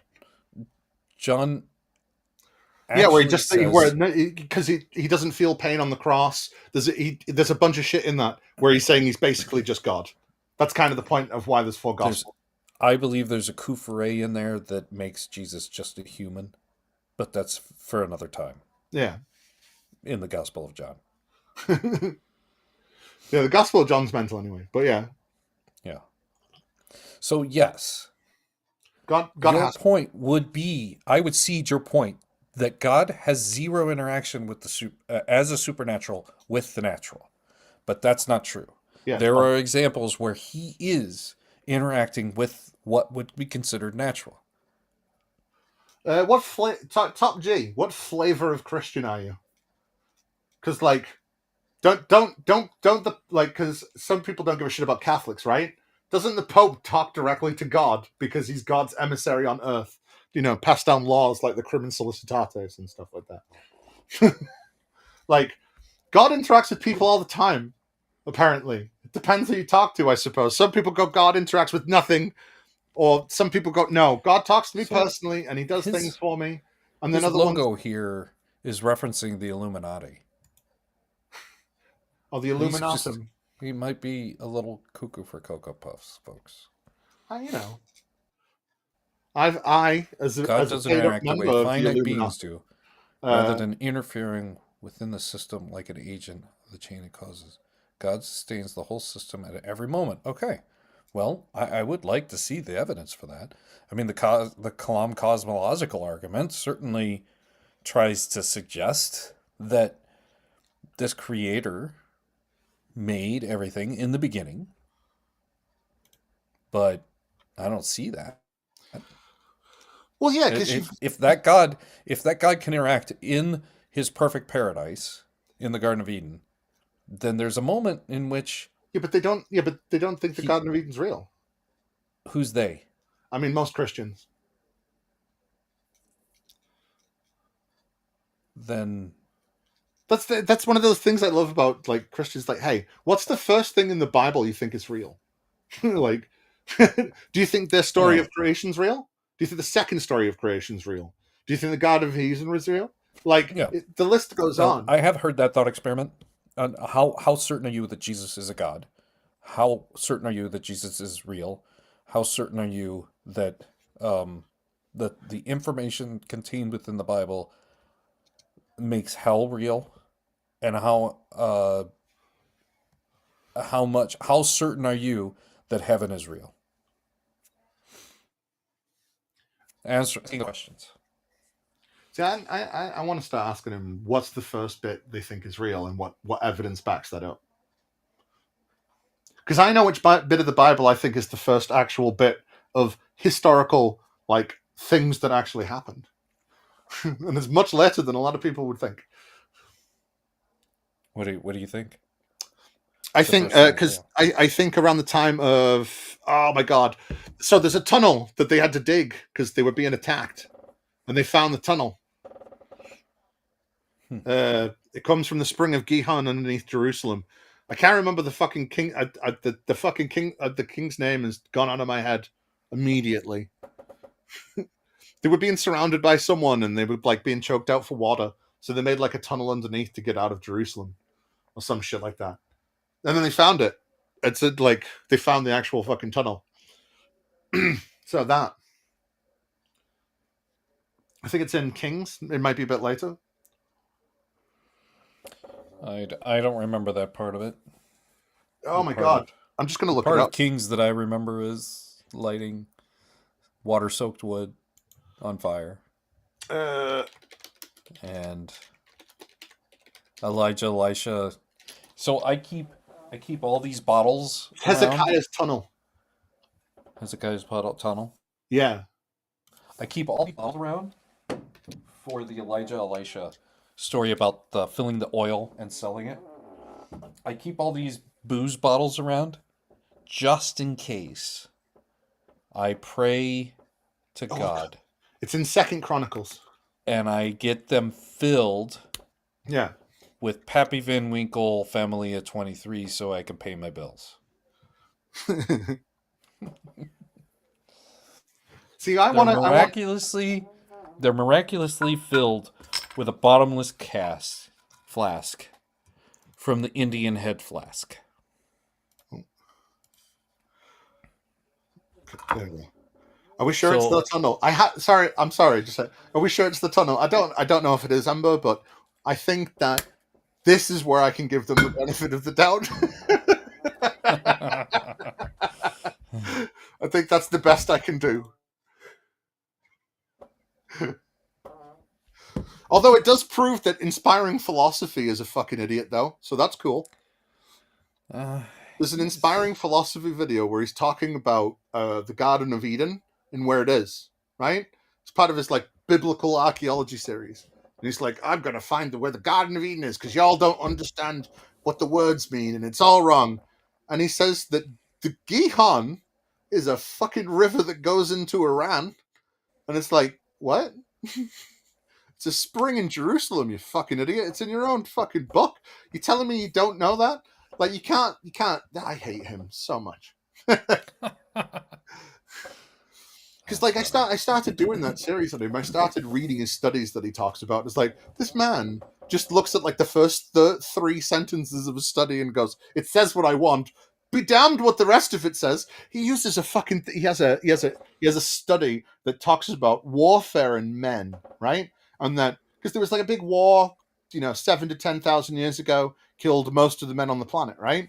And he has a graph on one side that goes, look, the men dip on this graph around there, and that's when the flood happened. But if you he's begging you by not talking about it to ignore the graph on the right hand side, which is of the women that has no dip in it whatsoever and contains tens of thousands of women as the population. And it's like, what? So the flood happened and it killed only the men. It was a men only flood.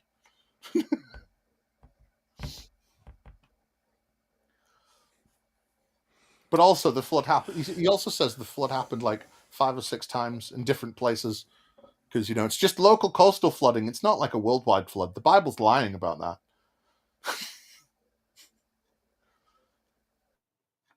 You always gotta love that shit.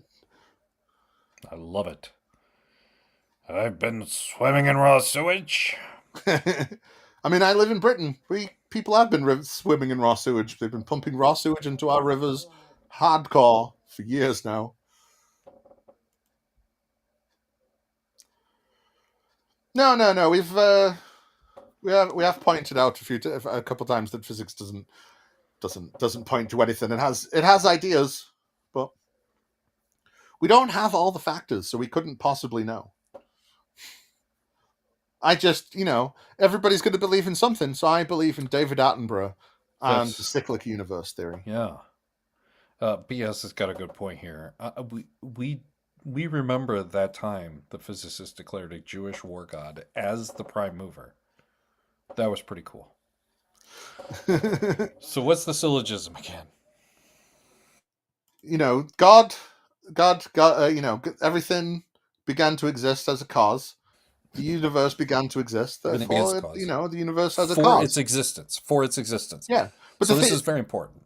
Everything that begins to exist must have a cause for its existence. Yeah. So number one is false on its face. If something has no cause for its existence, is there something in this world that doesn't have a cause for its existence? And I think there's a couple things out there that probably are in that category. Go on, have you got ideas? You Well, obviously have something. I've got one. I think there's plenty of things that were extinct now that clearly had a cause, or where it existed, and its cause is no longer useful,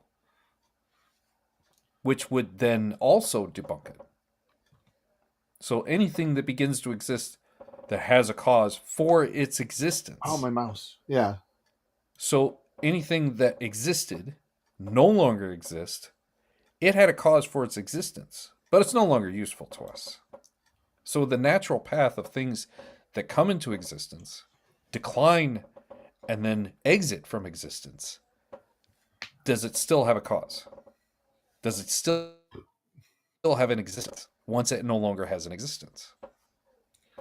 I don't think it does. No. But yes, So that kind of disproves all by itself.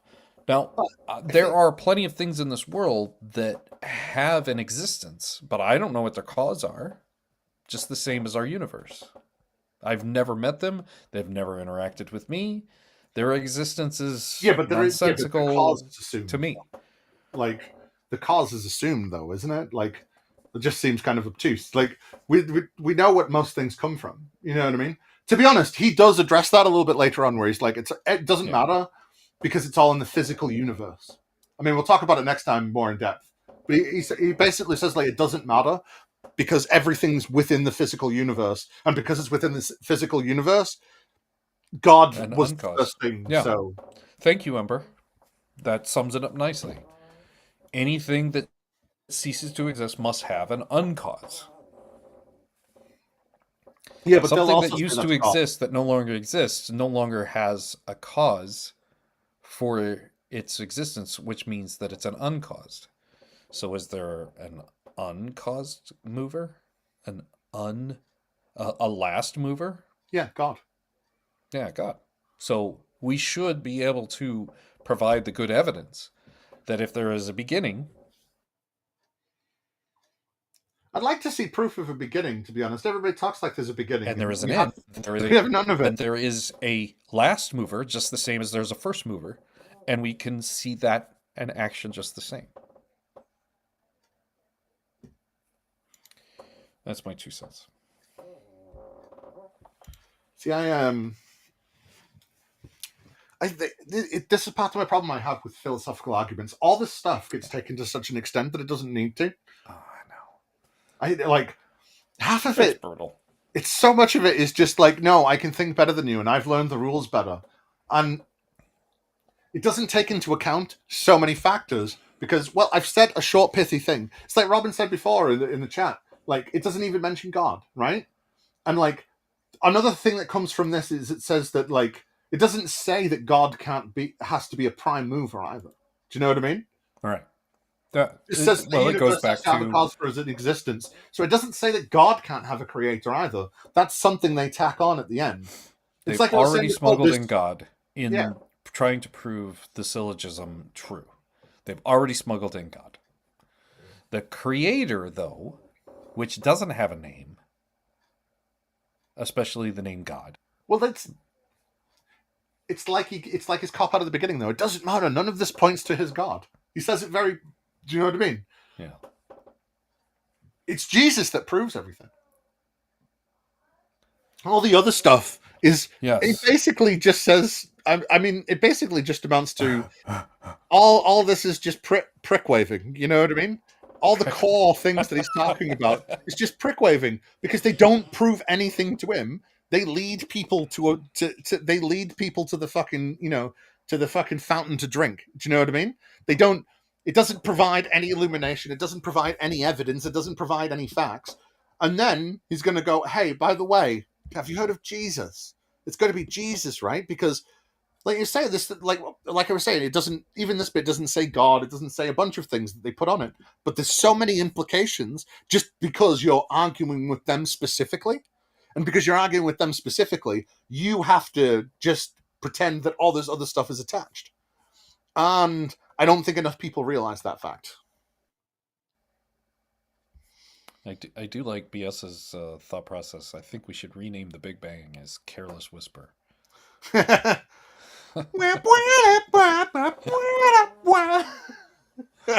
Amber also says, well, there has to be a beginning, you see, because if history was infinite, you would never get to today. Just like if space is infinite. Oh, don't worry, we get to that later. He brings up 2 examples of that and pretends they're different. It's amazing. Because, here's 2 analogies that disproves, infinite space-time. And it's like, okay, analogies, cool. Not physics, though. We don't want to talk about space-time and physics. Analogies, do you get it? It's like I was saying, it's just fucking stories. These people don't care about anything except stories. It's just a story. Let's get to the next. And maybe I'll do my conclusion, and then I gotta bust out of here. Where are we? I think we were just a little bit below the implication. No, we could just do because we're already at a good stopping point. That's going to come up here. So there's the shite. We could just pause it there. We could do your conclusion, and then we can adjourn next week. We can. Let's try to do it next Tuesday also. Yeah. Well, it's one of them. Same bad time, same bad channel. Tune in next week, folks. Yeah, if we're basically going to do a chapter every 2 weeks, fuck it. Yeah, every week. You know what I mean. Oh, there we go. Add the scene. So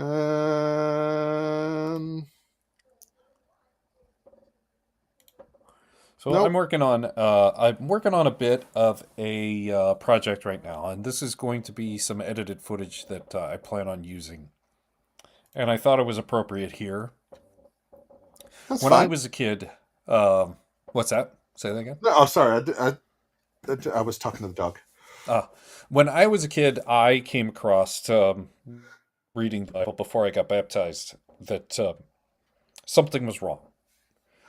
And when I watched the movie The Big Short many years ago, I leaped for joy that I wasn't the only kid who saw this issue with God. And so much of this clip is relating to my enjoyment of this leap.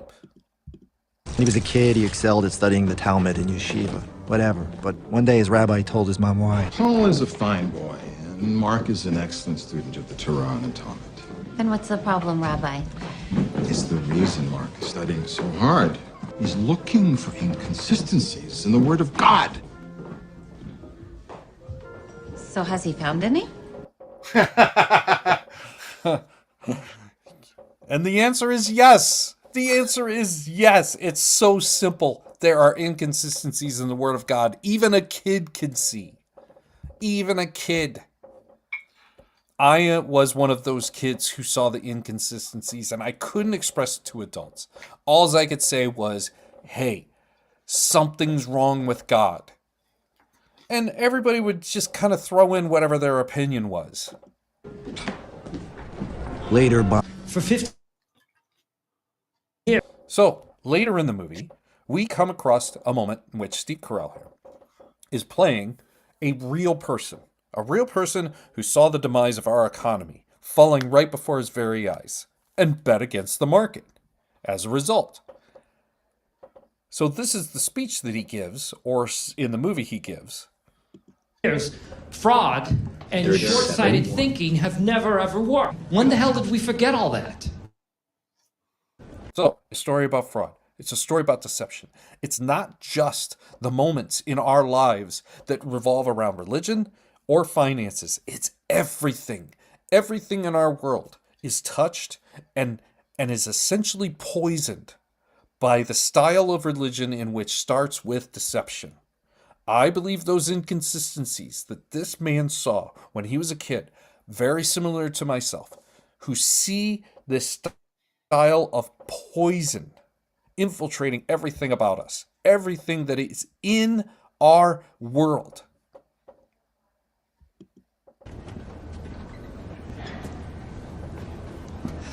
I thought we were better than this. I really did.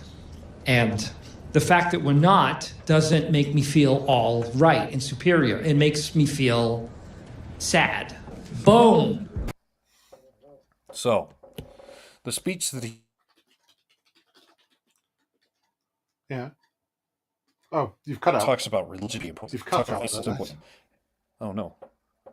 Am Yeah. I back? Okay. It talks about our religion being poisoned. It talks about our financial institutions, our baseball, our banking systems, our education systems. Everything has been essentially poisoned by some variation of fraud.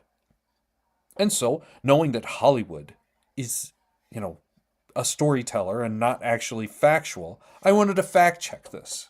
I wanted to fact check what he said compared to what he said in the movie. Now, I couldn't find his actual speech that he gave that morning. But what I did find was almost equally as valuable. The scene in the movie is accurate. I did give a speech. I didn't give that speech. I gave a different speech. There is actually a tape of me somewhere in this world of that speech. I used to have it, but I lost it. Look, So, I am looking for the exact same verification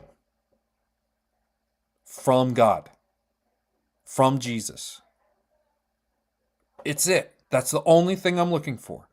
If I don't believe the Bible, and I believe that it is infiltrated by fraud and deception, and I ask you to present a verification, an authentication, just like I looked for in the movie, of a kid who is just like me, of an adult who is just like me,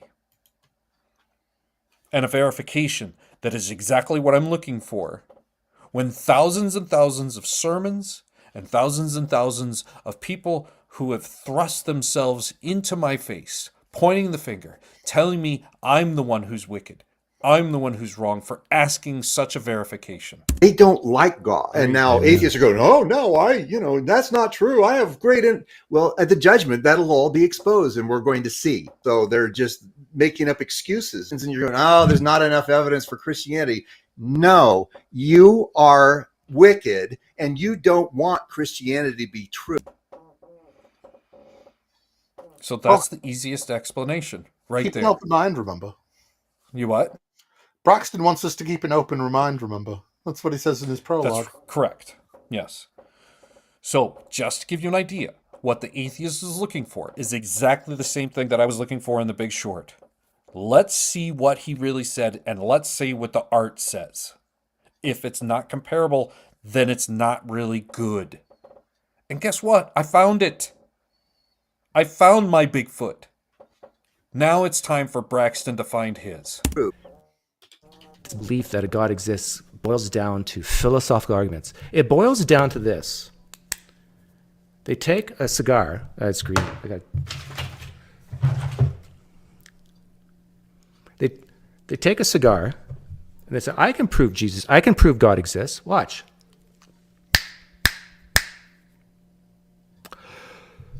Well, let me tell you about the cosmological argument. And if you don't like that one, I got the contingency argument. You want to know that God exists? Well, let me tell you about the moral argument. I'm not going to get out of my chair, mind you. I'm not going to do any experiments, mind you. I'm not going to show you anything, mind you. We're just going to sit back. Oh, excuse me, my cigar went out. We're just going to sit back and talk. We're just going to reason together, shall we? You sit in your chair, I'll sit in mine, and we will show, demonstrate, prove that God exists. That's all you have to do, sit in a chair and think God exists.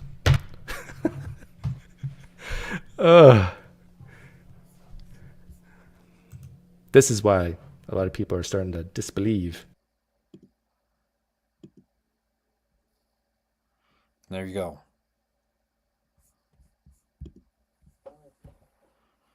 There you go. Are you there? Zach, did I lose you?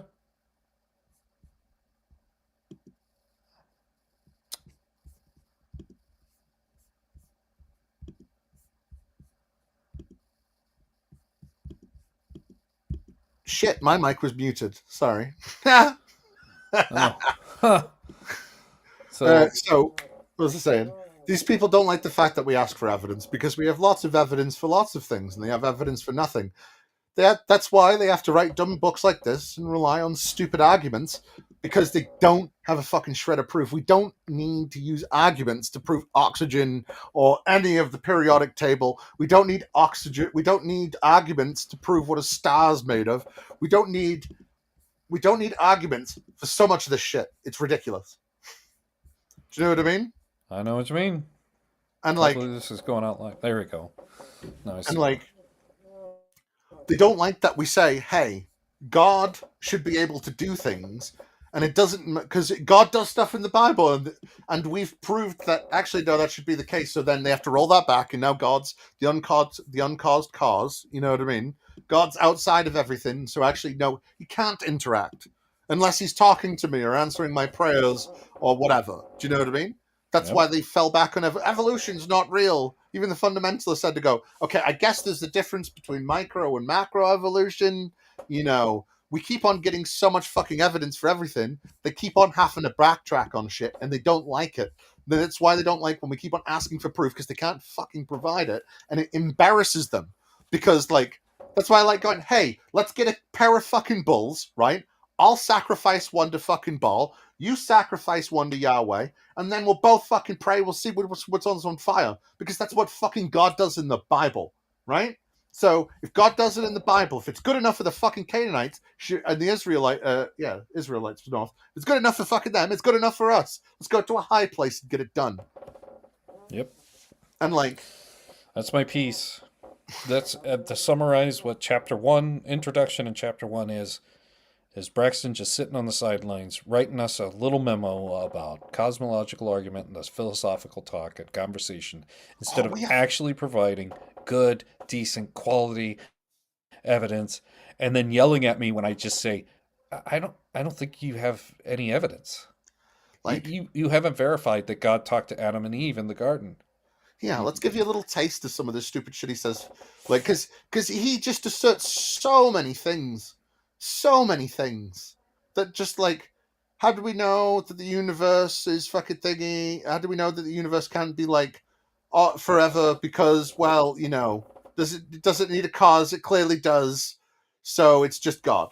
There's so much of this shit where it's just, no, God just fucking says it is, and we say it's God. So there's nothing else. And they try to pretend like they provide proof.